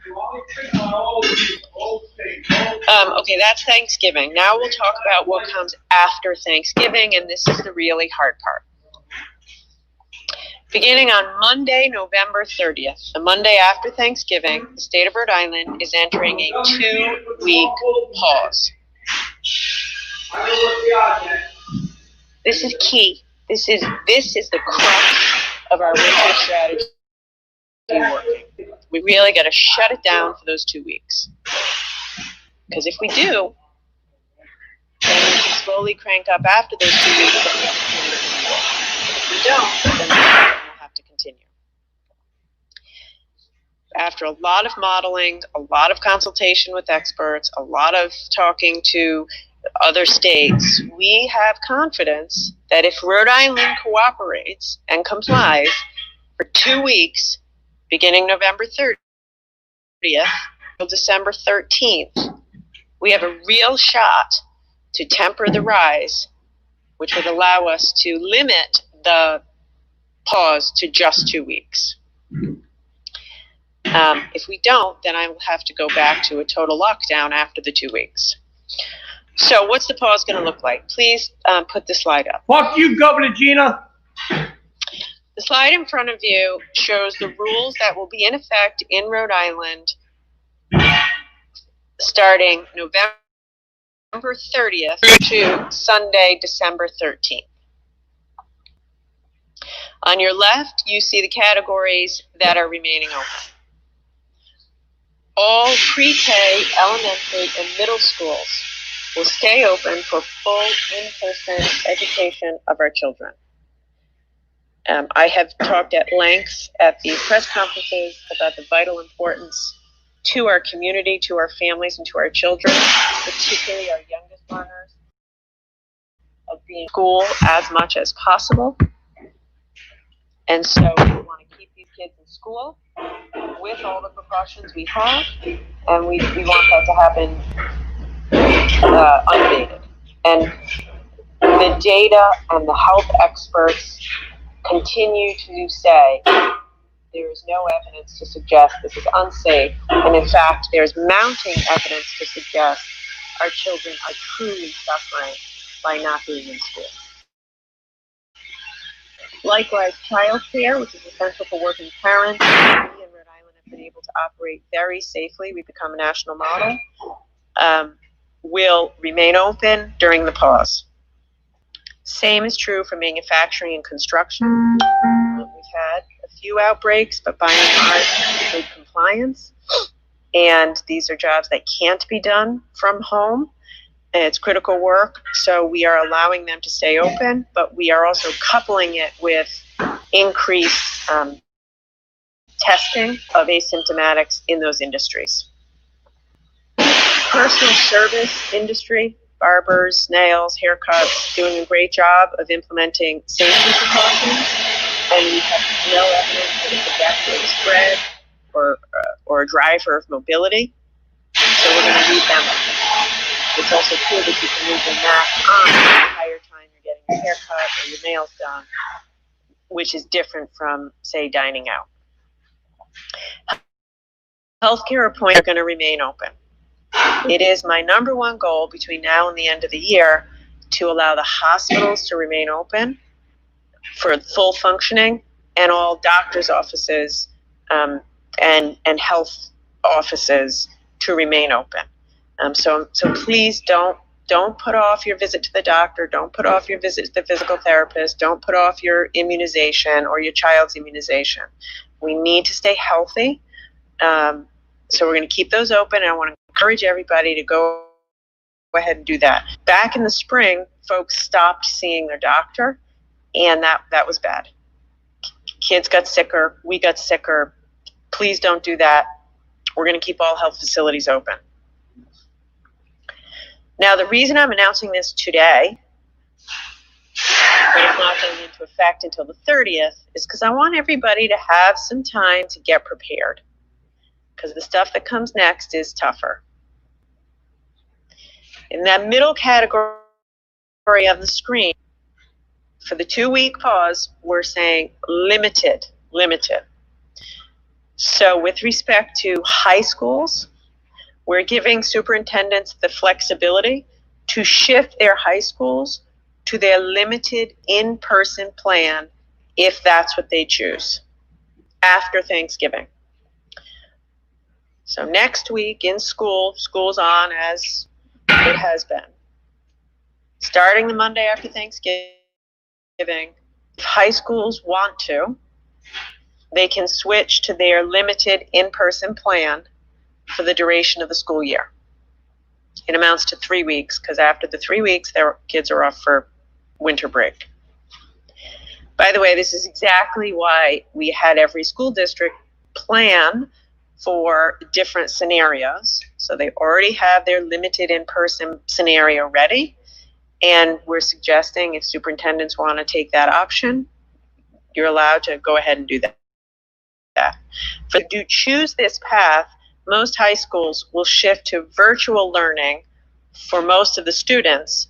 However, there are exceptions for certain students that have special learning needs, multi-language learners, and others who need in-person instruction. Those kids should still be taught in person in school as according to your limited plan. Now, I know that certain high schools, we've already heard from some superintendents who have extremely low infection rates, who are able to de-densify, and they're keeping their kids in school. Great. Good luck, and let us know how we can support you. It's good for the kids, and I think that's fantastic. The social gathering limit, taking effect today, will continue in the 2-week pause. So just tell yourself now that for the next 3 weeks, you're not going to hang out socially with people you don't live with. Just don't do it. If you have to do it outdoors. If you want to visit somebody briefly, but indoor social gatherings, starting now for 3 weeks, keep it to the people you live with. In the pause period, indoor dining is going to need to scale back to 33% capacity. The current early closure of 10 o'clock on weeknights and 10:30 Friday and Saturday will remain in effect, and will be required to only seat members from the same household together at one table, and to make it clear that that is the case when you're taking reservations. Outdoor dining does not count toward the capacity limit unless takeout and delivery service. This is tough. I know this is hard. I want to give special thanks to Dale Venturini of the Rhode Island Hospitality Association and the Coalition. We worked hard and closely on this. I know you're not happy with this. It's the best we could do. And I also heard you loudly and clearly that if we made these changes effective immediately, there would be massive amount of spoilage and difficulty to get through next week. So I appreciate your help, and I'm counting on you to enforce these rules. In the pause period, you got to crank down restrictions to 33% and only one household per table, which I know is a burden for you. But you've led me to believe you can do it, and I want to say thank you, and I want you to know, if everyone in Rhode Island does what we need to do for 2 weeks, this pause should only last for 2 weeks. Retail will stay open during the pause with their existing capacity limits, 1 person per 100 square feet for most retail, and 1 per 150 square feet for the big box stores. We know people are good at wearing masks in stores. We've had great compliance, and so I'm grateful for that. I would say I'd ask the people of Rhode Island to shop local as much as possible.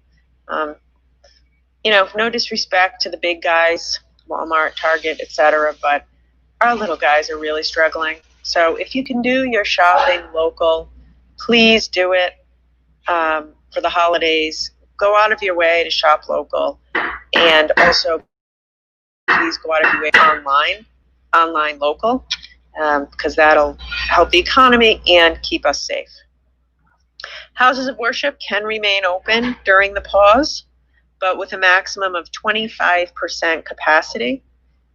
And I would ask you to please celebrate virtually. It's only 2 weeks. It's 2 weeks. The pause is 2 weeks. So please celebrate virtually if you can. But otherwise, the maximum we could have at any time is 25% capacity. Okay, finally on the right, you'll see areas that will be closed during the 2-week pause. We're asking colleges and universities to end in-person instruction after Thanksgiving. And we announced yesterday that we're joining all of our states in the region to have colleges test all students before they leave campus. Thank you to higher ed for your extraordinary cooperation through all this. Pause, I'm asking all offices to move to remote work for every employee who is able to do so. I understand not everybody can, so I said manufacturer, construction, different things, healthcare. But if you're an office worker, a lawyer, accountant, in finance, whatever, during the pause, please work from home. If you need a hand figuring out how to do this, call 521-HELP.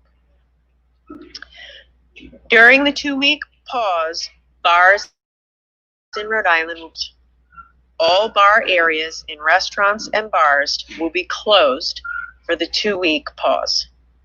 Drinks can be served to customers eating their dinner, eating their meal, when the drink is delivered to the table as people are eating. Again, I know that's a tough one, but it's necessary. Recreational venues, bowling alleys, theaters, our Twin River Casino will be fully closed during the 2-week pause, as will indoor sporting facilities, gyms, and all group fitness classes and organized sports, including high school sports, everything other than college and professional sports, they have their own rules.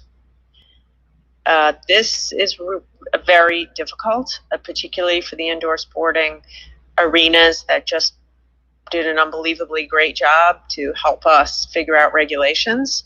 It's my hope that after the 2 weeks back to those regulations or similar regulations, but there's just no way around it. We need a hard pause if this pause for 2 weeks is going to work. I do want to say that thankfully we have some of our stimulus funds left, and I will be back out next week with the details of a significant tens of millions of dollars of stimulus for these small businesses that are going to be most affected during the pause. I don't know exactly today. My goal is to have it be significant, tens of millions of dollars, to have it get out the door fast, and to have it be simple. And when I address you next Wednesday, if not before, we'll have all the details. I know this is going to be hard on gyms and recreational facilities and restaurants and bars. We're not going to leave you hanging, and we're going to get out next week with significant stimulus. Thankfully, we still have some available. Okay. This, as a pause, doesn't take effect for 10 days. So everybody can take a breath and get ourselves ready mentally and in our businesses and in our personal lives for how we're going to hunker down for the 2 weeks that begin November 30th. You undoubtedly have 1,000 questions right now. What about this? What about that? How does this exactly affect me? In the coming days, we're going to have regulations online at reopeningri.com. Reopeningri.com. We're gonna try to have that up by as soon as possible. As soon as possible, we'll have some details around how this affects your particular business. What I will say is none of this is going to be easy, and I really wish I didn't have to do it. I really had hoped to, because I know the financial pain that's going on in Rhode Island right now. But I'm in a world of all bad choices, and I'm trying to pick the least bad of the options. And I am trying to get us through to the end of the year without overwhelming the hospital system and with, the limited amount of harm to health and a long-term economy. If you're wondering why I'm waiting until after Thanksgiving to do it, as I said, first of all, I want people to be able to prepare, especially restaurants. I know you purchase food, you've already laid out the money for inventory, and so I want to give you time to reorient your businesses. Also in our own lives, this is going to be hard. I know a lot of moms who live just with baby or their child. I'm like, what am I going to do alone for 2 weeks? So I want you to think about how you're going to get through it. How are we going to get through it? Secondly, this is only going to work if we do it. I don't know how to say it any other way.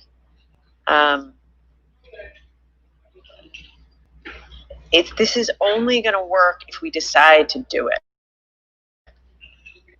So if you're out there now asking yourself how you can get around the rules, this isn't going to work. I'll be back here in 3 weeks and it'll be a full state lockdown.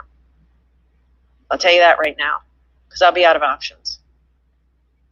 But if you're out there now saying, okay, how can I adjust? How can I live my life essentially in my home for those 2 weeks, just interacting with my family, home, work. And then at the end of those 2 weeks, we can start to turn the dial back up to allowing a bit more commerce. So here's the reality. There's a lot of really funny memes going around about me showing up in people's living rooms.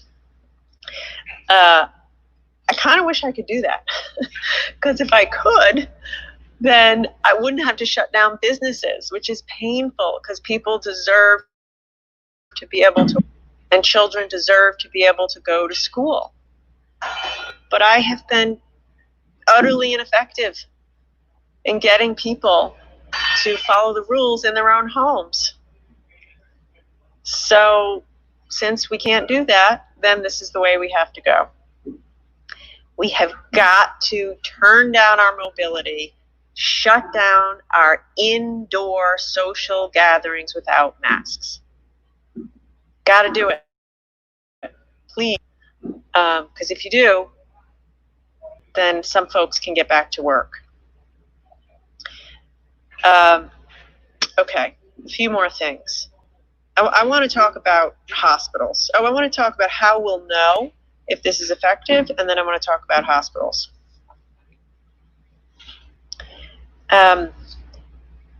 Within 2 weeks,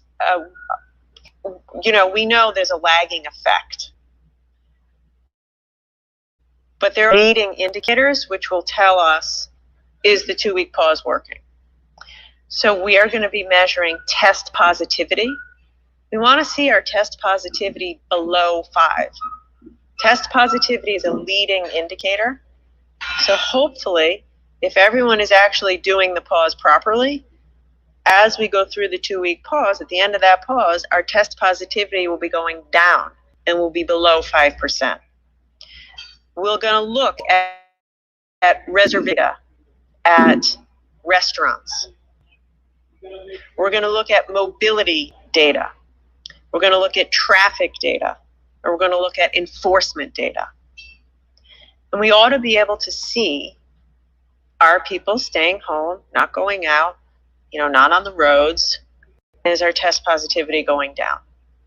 And if it is, then I can start to think about, as I say, turning the dial back up. If it's not, depending on what it looks like, we'll either have tougher and more restrictive, or we'll maintain the pause longer.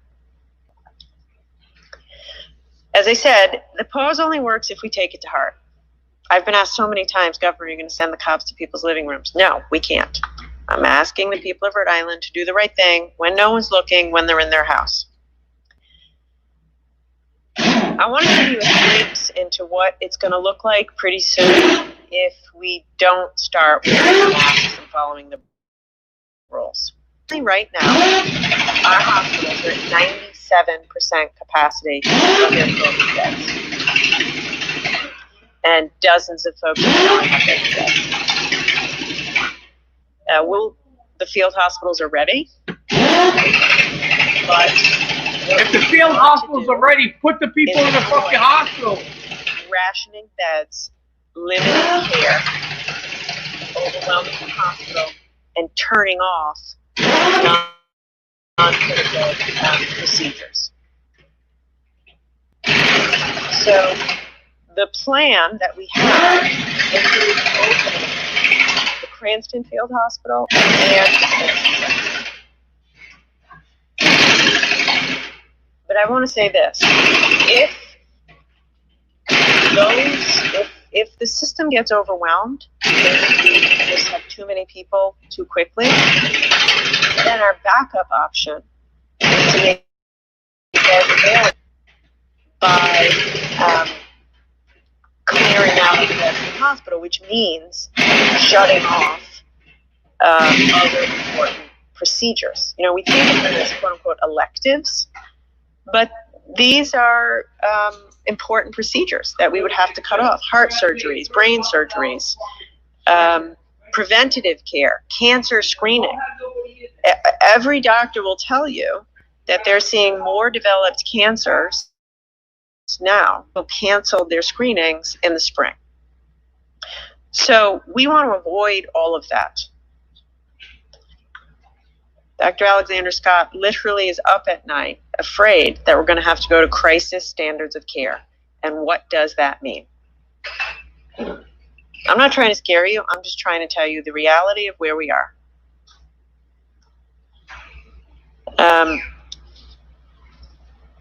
The hospitalizations today are at a faster rate than they were at our peak in the spring.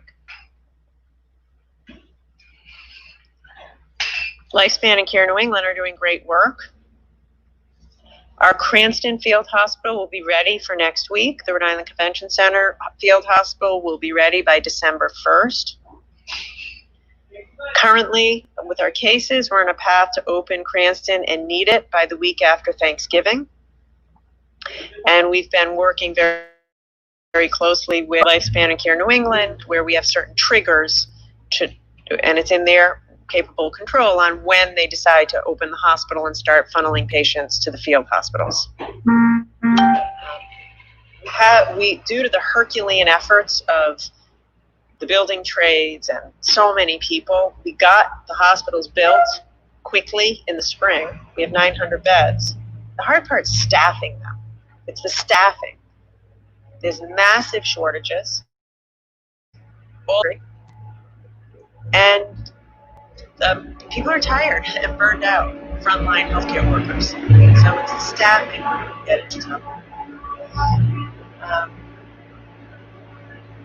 So, you know, what the hospitals are doing now to do this labor for how we're going to figure out how to staff. They're reassigning staff, working with colleges and universities to engage student nurses, student doctors, We're going to have to engage outsourcing some healthcare professionals, onboarding all employees in partnership with Skills for Rhode Island. But I want to be clear, this is going to be really hard. 97% of our COVID beds are filled. And our cushion, if you will, the way we get beds quickly, if we overrun our field hospitals, is to start shutting down other procedures at hospitals and to go to crisis standards of care. And any doctor who's been, or nurse or patient, who's been around for crisis standards of care will tell you, you don't want to be there. And I don't want us to get there. And we shouldn't have to get there. But we have to do what we're saying with the pause. So, this is the goal. The goal is to get yourselves ready now to have Thanksgiving alone at home with your family you live with. Don't travel. Starting November 30th, 2-week pause. When we do that, I think we will be in good shape with our hospitals and our field hospitals to get us through the end of the year. If we don't, we'll somehow get through. We will get through. We have 900 beds in field hospitals. We have great medical professionals, but it will be really tough, really ugly, a lot more pain, suffering, and mortality than there needs to be. So to me, it seems like a pretty easy choice. But it's gonna suck. Like, I hear it already. My kids can't play sports. I can't go visit grandma. I'm going to have to close my bar. Yes, it's where we are. I hope it's the last time we're doing this. Trust me, if I could have figured out a way to do this without these draconian measures, I would have. But when you get inside of what's actually potentially going to happen in our hospitals if we don't do this, it's not a place we want to be. So I'll own these decisions, which aren't easy. But I feel it's the only option we have right now to save as many lives as we can. I have friends with cancer, and I have friends with heart disease, and I have friends who are out of work. And I don't want them to not be able to go to the hospital or the doctor. And I don't want my friends to be out of work so the rest of us can have parties and hang out with our friends. So hang in there, and we'll get to the end of the year. After we finish our pause on December 13th, I'm not going to flip the switch and say where we are now. As I said before, it'll be a dial. I'm not announcing today what that will look like, because I can't, because I have to play this a day at a time, a week at a time, and see how it goes. Okay, as we continue seeing the big spike in cases, we also are seeing a big increase in demand for testing, which is a good thing, and I want to say thank you for coming out to get tested. We are, good news is we're still testing among the most in the country. A lot of testing. We've run about 100,000 tests in just the last week. But honestly, I'm sorry to say, we're struggling to keep up with demand. And I know that is frustrating, and I'm sorry. We're going as fast as we can, but I know it takes days to get your test. I've heard from a lot of you. It's taking too long to schedule. We're behind. We're going to get better. We're on it. We're going to get better. We're Fuck already you, Gina. I can tell you today that we've made the following change. We have just added an additional 2,000 daily tests to our asymptomatic testing capacity, effective Hey, today. Mom. Hey, Dad. And an additional 300 daily tests for people with symptoms. We are expanding the testing site at Wickford Junction, and today have added a new site in Pawtucket at McCoy Stadium. We're also going to be adding additional sites at the Meadowbrook Waldorf School in South Kingstown and the Stop and Shop in Greenville. We're going to continue to expand capacity and add new testing sites over the coming weeks. So here's the goal. Between now and when our pause begins, we want to get to a path of doubling our tests. Fuck you. So in that period of the pause, I want to be doing twice as many tests a day as we are now. That's a heavy hill to climb. Thank God for our testing team and our National Guard and our Department of Health experts. But that is our goal, to crank up our testing to the max. So I'm sorry if it's slow. Continue to go ahead and try to get tested, and know that in the next 3 weeks, you'll start to see it gets better and better. I also want to be honest and say it's no secret that our contact tracing system is behind. We're working on that too. We added 100 new staffers just this week to shore up the system, and we're going to continue to add staff. But I need your help. Go get tested. After you get tested, check the results portal.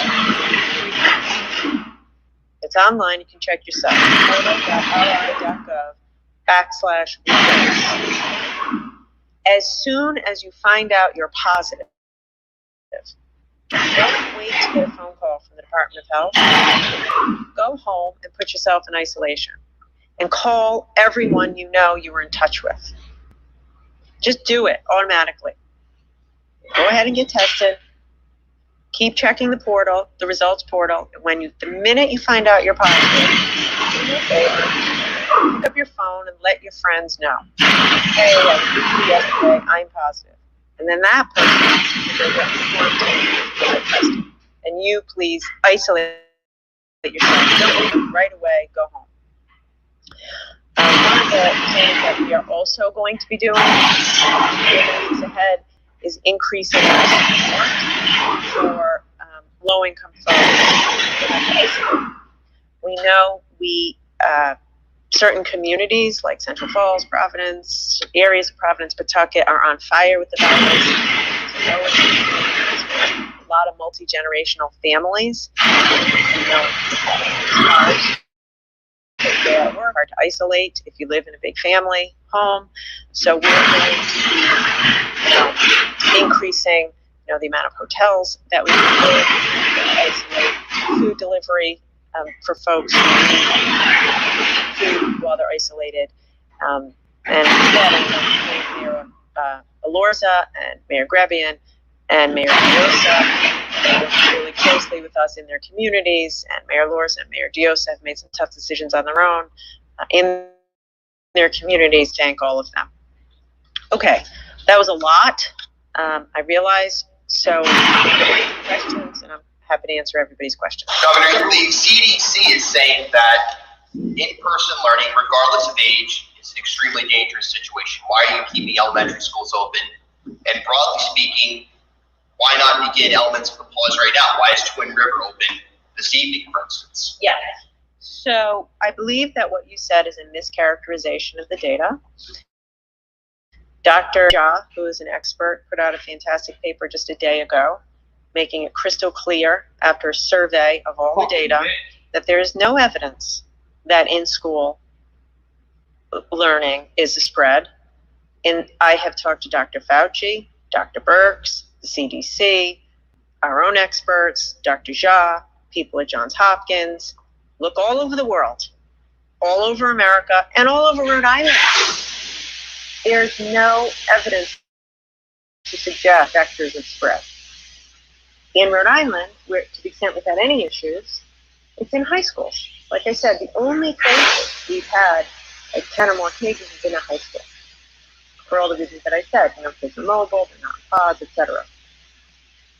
So anyway, we could argue about this, but about this we cannot argue. There is a 100% certainty that children will be sicker mentally, emotionally, if they are out of school. And they will suffer, in many cases, irreparable lifelong harm for being out of school for more than a year. That I know for sure. So if more data comes out in a week or a month that says I'm wrong, then we'll make a change. But you got to look at everything you have now. Governor, doesn't sending high school kids home kind of contradict what you've said, that they're just as likely to get the virus? Yeah. If they're not, if they're still doing all these other things, how are you going to keep the high school kids from not going and doing all these other things if they're home for 3 to 4 weeks? Yeah. So because I'm trusting them to follow the rules of the pause. So a couple things. One, if the district thinks that they have a plan to keep the kids in high school in their hybrid model, then they should do that. Like I think we've already heard from Caraho and SK, that's what they're planning to do. But we've also heard from a lot of superintendents that they're struggling with density in high schools, and some of them actually say they can do a better job keeping the attention of these kids because they're virtual, they're synchronous virtual, like every single day. So the same, you're right, like this is hardly perfect, but a lot of these kids in the high schools, they need to follow the pause too. They should just stay at home and do their studies. Just overall, wasn't the idea back in the spring that if you get all the if you have the field hospitals, if you have the testing, the contact tracing, be able to single out who's sick, who to quarantine, that you wouldn't have to go back to these measures. That was the idea back in the spring. What happened? Well, that was the idea, and that's where we've been going. What happened is, it turns out people don't follow rules very well when they're in when we have to do this for 8 months at a time. I don't think any of us, including me, accounted for the real that sets in. It's hard to follow these rules this long, and especially, you know, like when you're in these social gatherings. I've been surprised. I'll be honest with you. I have been surprised. You ask people not to have Halloween parties, and there were tons of Halloween parties, and people say, sorry, I'm just going to break the rules. So I don't know what happened. I don't know why that happens, but it does, and it causes problems. The system was supposed to be in place to kind of support all this. That was why I made the joke about the memes, living rooms. Like, I don't know, Brian. Human behavior is such that people decided not to follow the rules, and now we're in the soup. Governor, as to the testing, I just talked to a restaurant owner on the way in, literally, because I was driving in. 138 people. Somebody tests positive. She has to shut the whole place down. Nobody can get a test. They call, they do everything. She calls Dominion and hires them herself because she got a lot on the line. She pays $15,000. So we've asked you every week, well, no, the portal's fine and you can get in. You're hearing otherwise, and we're hearing otherwise from a lot of people. So I appreciate the fact that you're bringing on more testing. What is your goal in terms of with getting a test and getting a result? Because I'm hearing 3, 4, 5 days, I gave up, I don't know. And at this point, do you think you need to scale back a little bit on the asymptomatic testing? Because what I hear is people call and they say, I don't have any symptoms, some back of the line. So I understand from a philosophical point of view or theoretical why that's important, but it's shoving other people who have a cough, a temperature, and whatever to the back of the line because there's no slots. Yeah. Okay, so a few things. Listen, it ain't perfect, but it isn't true to say people aren't getting tested. We tested 100,000 people in the past week. We're testing more than any state in America. I didn't say people aren't getting tested. I'm saying there are a lot of people who are calling who cannot get in. Well, you can get in, but it might take a few days. And so that's why we need to fix. So, I mean, it's true. It's a pain to wait 5 days. And that's why I'd like to have it be a day. Like in K through 12.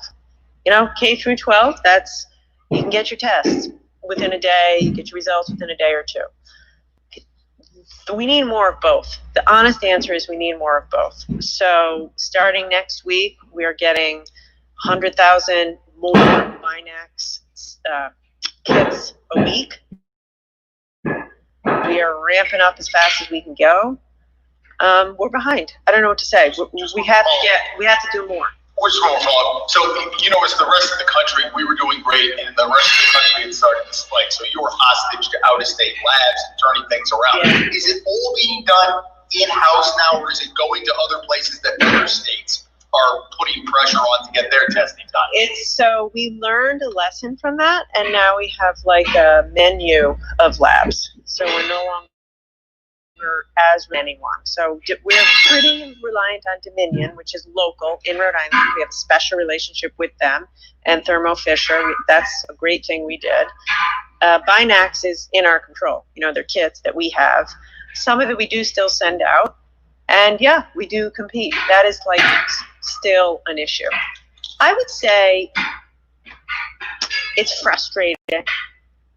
We're going to double capacity in the next 3 weeks. So I know it's going to get a lot better.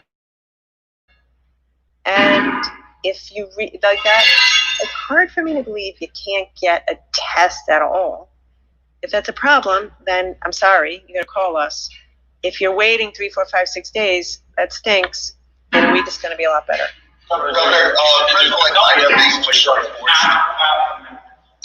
there's compelling evidence also to show, anecdotally, of course, that distance learning, when actually accompanied by a certified teacher, is going to have exponentially better results than in-person, if in fact that is being maintained by a substitute who may not even be certified, given the shortage of substitutes. So under the category of trust but verify, when will we start to see and understand the real-time statistics of what teacher shortages are occurring, where they're occurring, how much time is being spent in the care of a substitute, the standards of that substitute, and then so that we can really understand the difference, because it's not a level playing field. And finally, is there in fact a percentage, say much like New York, where once met will we full distance learning?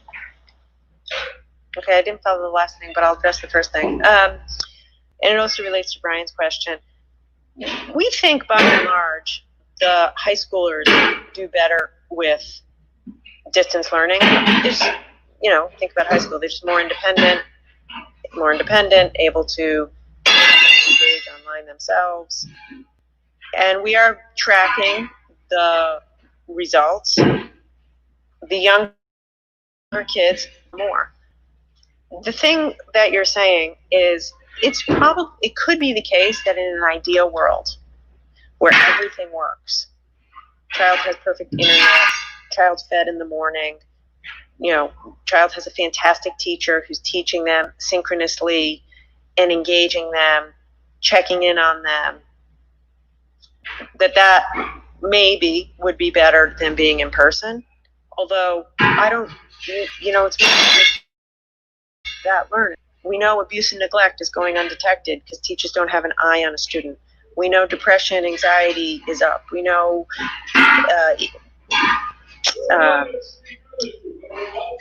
sorry, I lost my train of thought. We know the children, food insecurity, they're not getting fed. So I think it's safe to say that when you look at the totality of what a child gets out of school, there are benefits to being in school.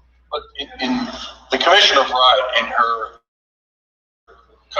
alluded to the fact that they have comprehensive statistics, as I'm sure they do, with regard to just what the crisis, if you will, in substitute teaching versus qualified teaching represents. When will we start to see those numbers so that we as the citizens of Rhode Island can actually understand and make our own judgment call? And then to clarify my final question, in New York City schools went to distance learning because they had met, as we would say, in industry, a bogey. They had met a percentage where they, in fact, had to turn off the lights. Gotcha. Does that exist in Rhode Island? Yeah, Okay, she's so the on fucking first one, I need bitch. to get back to you. I misunderstood you, and I have to talk to the commission what her plan is for putting some data out, and I will get back to you. On the second one, our bogey, to use your word, is not one metric. We have like 5 metrics. It's a combination of prevalence of the disease, and we passed that bogey. But it's the school's ability, their operational ability to do it safely. So, unlike New York City, we have a separate K through 12 testing system. So we have good testing. We have separate, like in City of Providence, there's a custodian on every floor of elementary schools. So as long as the schools are able to keep it safe, the kids are required to wear masks, the windows are open. We're getting a huge installation of HEPA filters and ventilators, which we're going to start to install.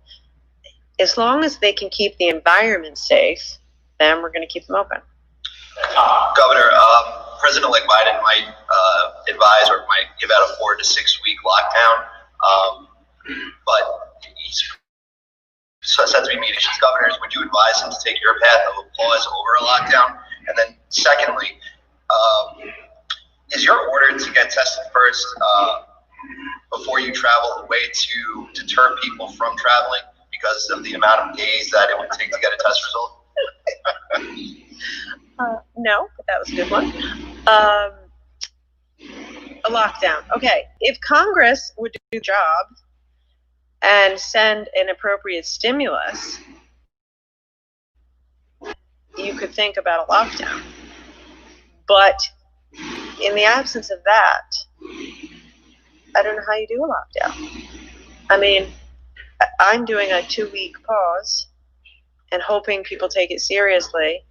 And I'm going to put a lot of money out the door of our own stimulus to help gyms and such who are going to be struggling. If you're going to do that and that's for 2 weeks. If you're going to do that for 6 weeks, these businesses may go permanently out of business. So,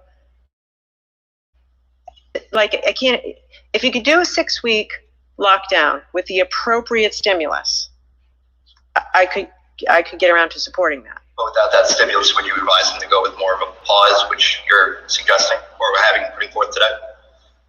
Yeah, that's the path that I'm taking. It's different in every state. I mean, look, Michigan, Wisconsin, these places are truly on fire, so I don't want to tell them what to do, but that's the path I'm taking, and I think that that can work. Also, testing, like we're just talking here.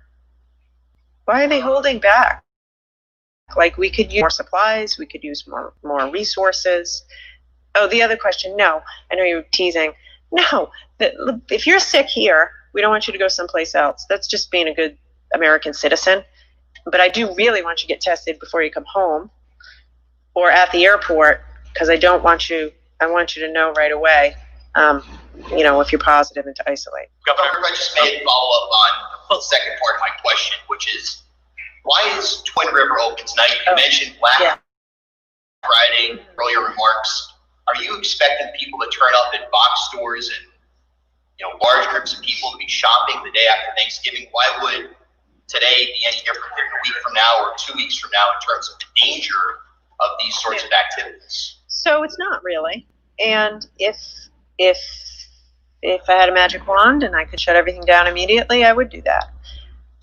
But as I said, it has to be somewhat practical. People need time to make their plans. A lot of restaurants, just a ton of food for next week. I want to be fair and let them literally eat through their inventory. So it was a compromise. This is not perfect. I'm just trying to find that balance. There is also some logic in this following way. As Brian says, I haven't been able to get everybody to follow the rules when they're at home. So probably some people are going to engage in risky behavior on Thanksgiving. I really need people locked down for the weeks that follow Thanksgiving. So they're essentially in quarantine and not being mobile. Does that make sense? So if you go hang out the way you're not supposed to do on Thanksgiving, you better not leave your house on Monday. Doctor, what does crisis standard of care mean regarding hospitals?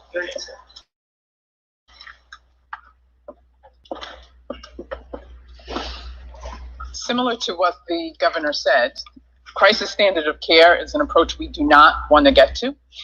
It is a comprehensive plan that we've worked on with our hospitals that requires us to look at the resources that may be limited if the healthcare system is overwhelmed, and put into place principles that will help hospitals decisions ethically on choices regarding caring for patients. It's a relatively complex process, but the essence that everyone should take away, crisis standards of care, is an approach we do not want to get to in Rhode Island because of the difficult decisions that healthcare would have to make in determining how to provide the best care for patients in scenarios when the health is overwhelmed. So that would mean some patients would not get care. Is that correct? In certain situations. Can I answer that in a less technical way? I'll tell you in a layman's terms what it means, because I'm very in touch with the numbers. It's going to be incredibly hard to staff all these beds. So as I said, we have 900 beds in the field hospitals. On one hand, that's great. On the other hand, we can't staff that many beds.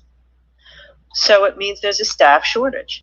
So it means you might see a medical student. You might not get checked on as often as you would in a regular scenario. But more specifically, like I said, the quickest way to make hospital beds available, quickest way, is to shut off procedures. So right now, the COVID beds in the hospitals are 97% of capacity. So the quickest way to free up beds is to say, no more cancelings, no more non-emergency services, no more non-emergency surgeries. or diagnostics. So it absolutely means you won't get your care. It means you were supposed to go in for your heart surgery on such and such a date, and you're called and told, sorry, no room at the end, you got to put that off and reschedule it. And so that's what I'm trying to avoid by doing this. There are people who, I'll be very honest, there are people who would say, just let it fly with the economy, let the cases fly through the roof, and turn all your hospital beds into COVID hospital beds. Yeah, that's an option. That is actually an option. But that means when you need health care, you can't get into the hospital. And I think that that's an option that should be avoided at all costs. So that's why I'm doing this approach. Governor, can I ask you about the nursing homes? I'm hearing from a number of listeners about short staffing. If this woman, her cousin, is confined to her bed, she hasn't had a bed bath in a few days. I've heard from a number of family members asking if they could volunteer to go in and bathe some of their family members at nursing homes. Yes. Okay, this is heartbreaking, and it's a reality that we're dealing with. There is something called, it's like a caregiver exemption, where if a family member goes through like limited classes, they could be classified as a caregiver and could go in on a limited basis, similar to what a CNA would do to take care of their family member. I am not announcing that today because we have a little bit more work to do to make that a reality, but it's top of our list. The doctor's team's working on it, and I hope to be able to do that really soon. Okay. Do you have any thought as to why the outbreak is once again happening in the nursing homes? It's really hard to prevent it. Everybody's so close to each other. You know, first of all, it's a very frail, vulnerable population. Second of all, every resident of a nursing home is in contact with a lot of people every day. And also a lot of the healthcare staff travel. Like they might work in someone's home one day and then in the nursing home another day. So it's any congregate environment, like we had an outbreak at the ACI, we had an outbreak at Slater Hospital, any like communal environment is tough. When you add on top of that the fact that people are older and sick, it's brutal. But we want to get to a place where that woman can go in and bathe her cousin. And so just hang on a little bit. Okay. One quick question about being one of the pilot states for the vaccine from Pfizer. But Rhode Island, I believe, also announced that we're also going to do our own test on it before it's approved. Is that correct? Not so much our own test, but our validation of the data that is going to be released. So I've set up a vaccine advisory board, and they're going to be combing through all the data just, to make sure that they agree that it is safe. Are you going to take the vaccine when it's available? Yeah, absolutely. Now, let me say, I shouldn't be first in line because I'm not a healthcare worker, and despite what my children say, I'm not old, and I have no underlying health condition. But when it's my turn in line, absolutely. Two brief questions. In regards to the pause, you're putting extreme restrictions on people's lives, yet you're keeping indoor dining open. Yeah. How do you square the two? So again, nothing is perfect, but the indoor dining is going to be restricted. Bars are going to be closed. That's where we've had the most trouble, is bars. They're down to 33%, and we're staying outdoor. And it can only be one household at a table. Other places, like gyms, for instance, that when you're in a gym, you're mobile. So exerting. You're breathing heavily. You may or may not keep your mask on the whole time you work out. So there's no science to it. But it is, like I said, the method is group activities indoors where people can't keep their mask on the whole time. That's where we want to do our best to limit. And 2 days ago, you told my colleague Kim that you were still in favor of remote learning. 2 days later, here we are, and you're changing Rhode Island high schools. What changed in those 2 days?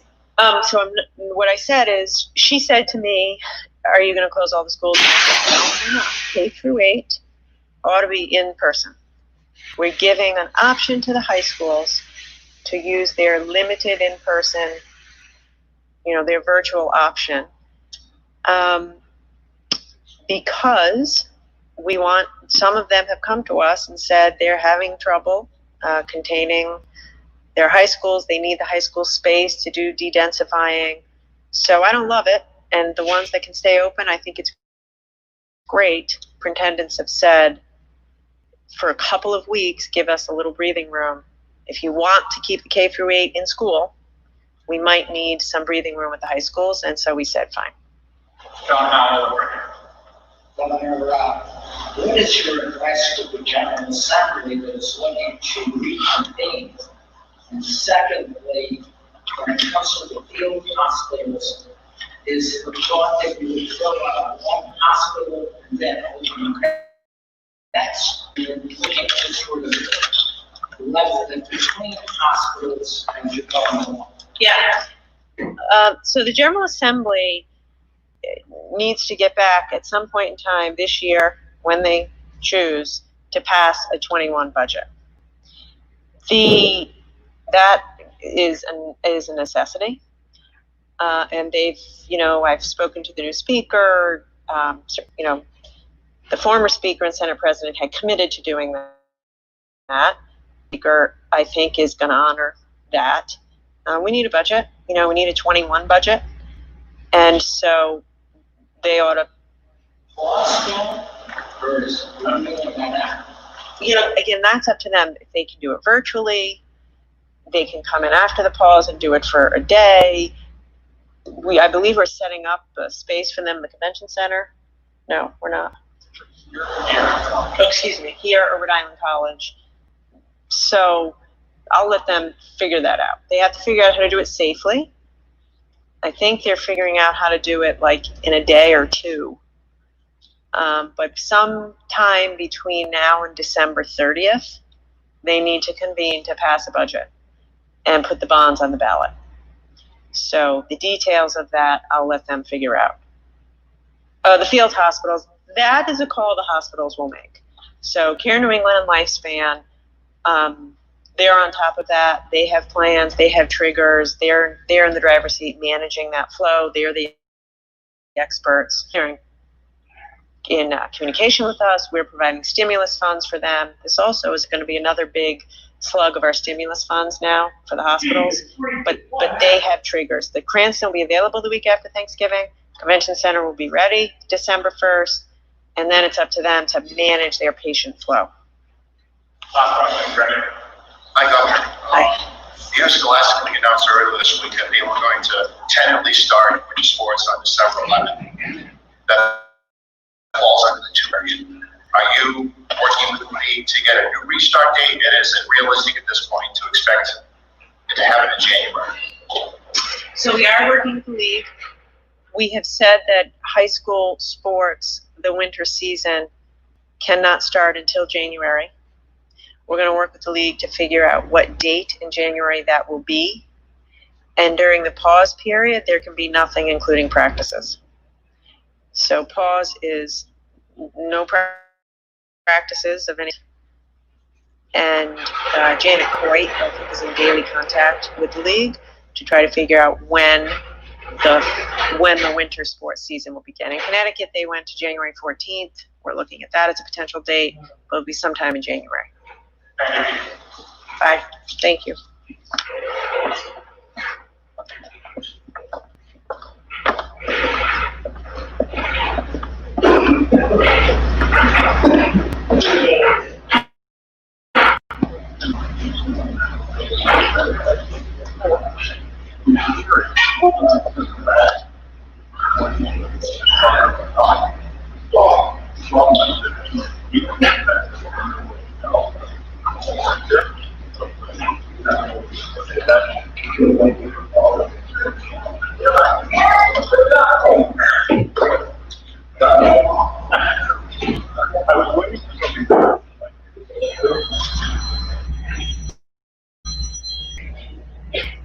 Get in the middle, stick it in the middle. Die out. Bye.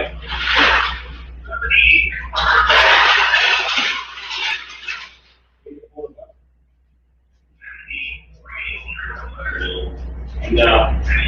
Nope. Try Bobby Insider or NTW. Neither one?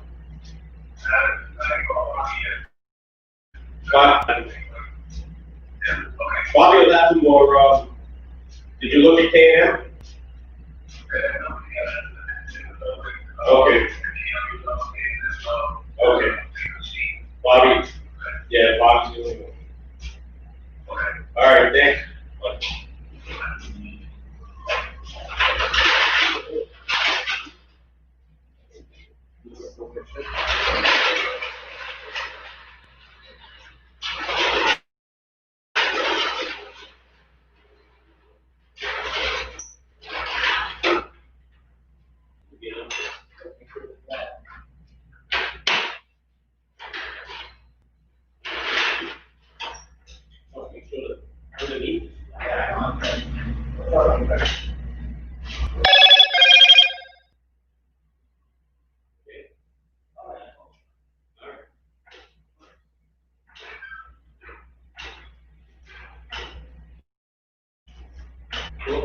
All right, put the liver in.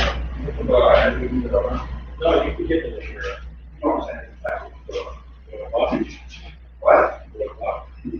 All right, I can go. Sure. Two up. Sure. Three up. Right there. Yeah, it's short. Yes. I'll give you a couple more. Oh, yeah.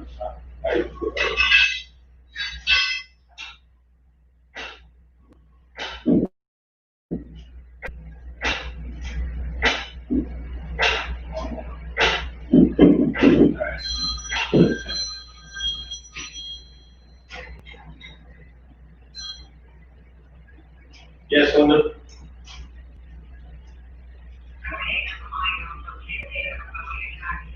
Okay, thank you.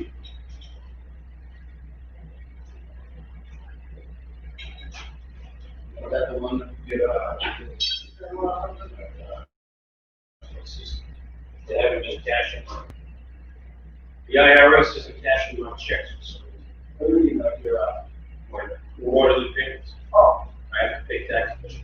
Yeah, you mean you're losing it, you're getting taxes. They don't want you, they don't cash the checks. And then now they're looking for the money. Oh. Okay. Show it a little bit.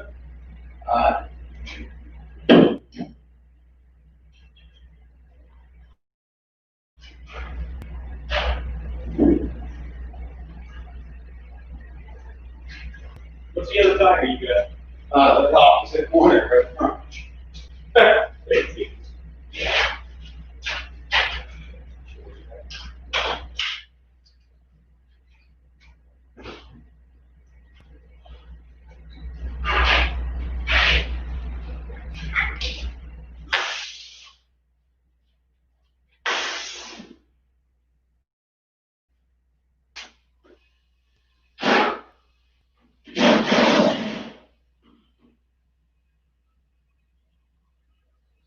Game picture today. It's going to shop to cut a piece or something. He says that the entire fucking plumbing system is no fucking good. There was some drainage to down the water pipe that comes back. Pipe that goes out. He goes, I can get you heat right now. He goes, but it's gonna be more problems with the pressures and everything. He goes, that's why I think it's blowing out. It's not the right way.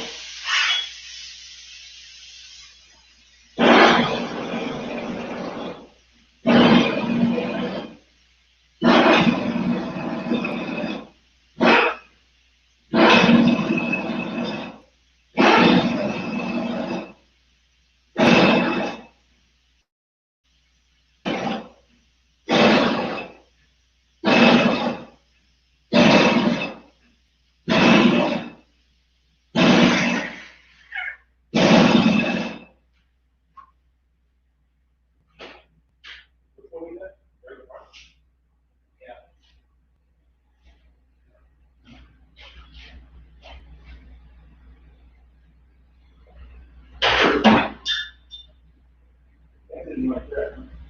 Can you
Very cool.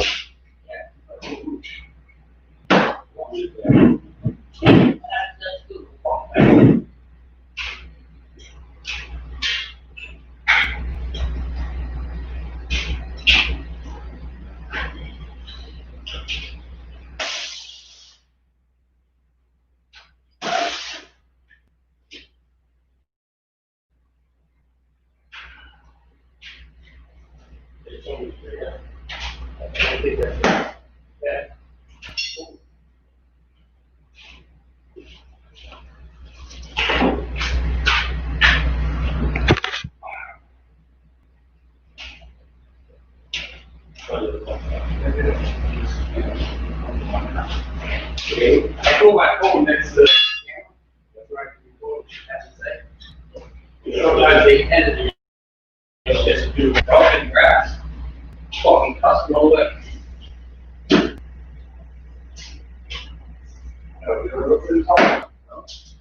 Would I?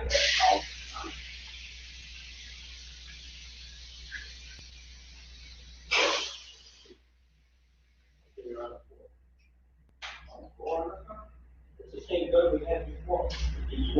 Yeah, it's basically on the floor. No, you can turn it into a boost for the gun. You can tell if you're going for it. Oh, no.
Yeah, I know. All right, fine. We got one more, shall we? Yeah.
Alright guys, that's it of the live video.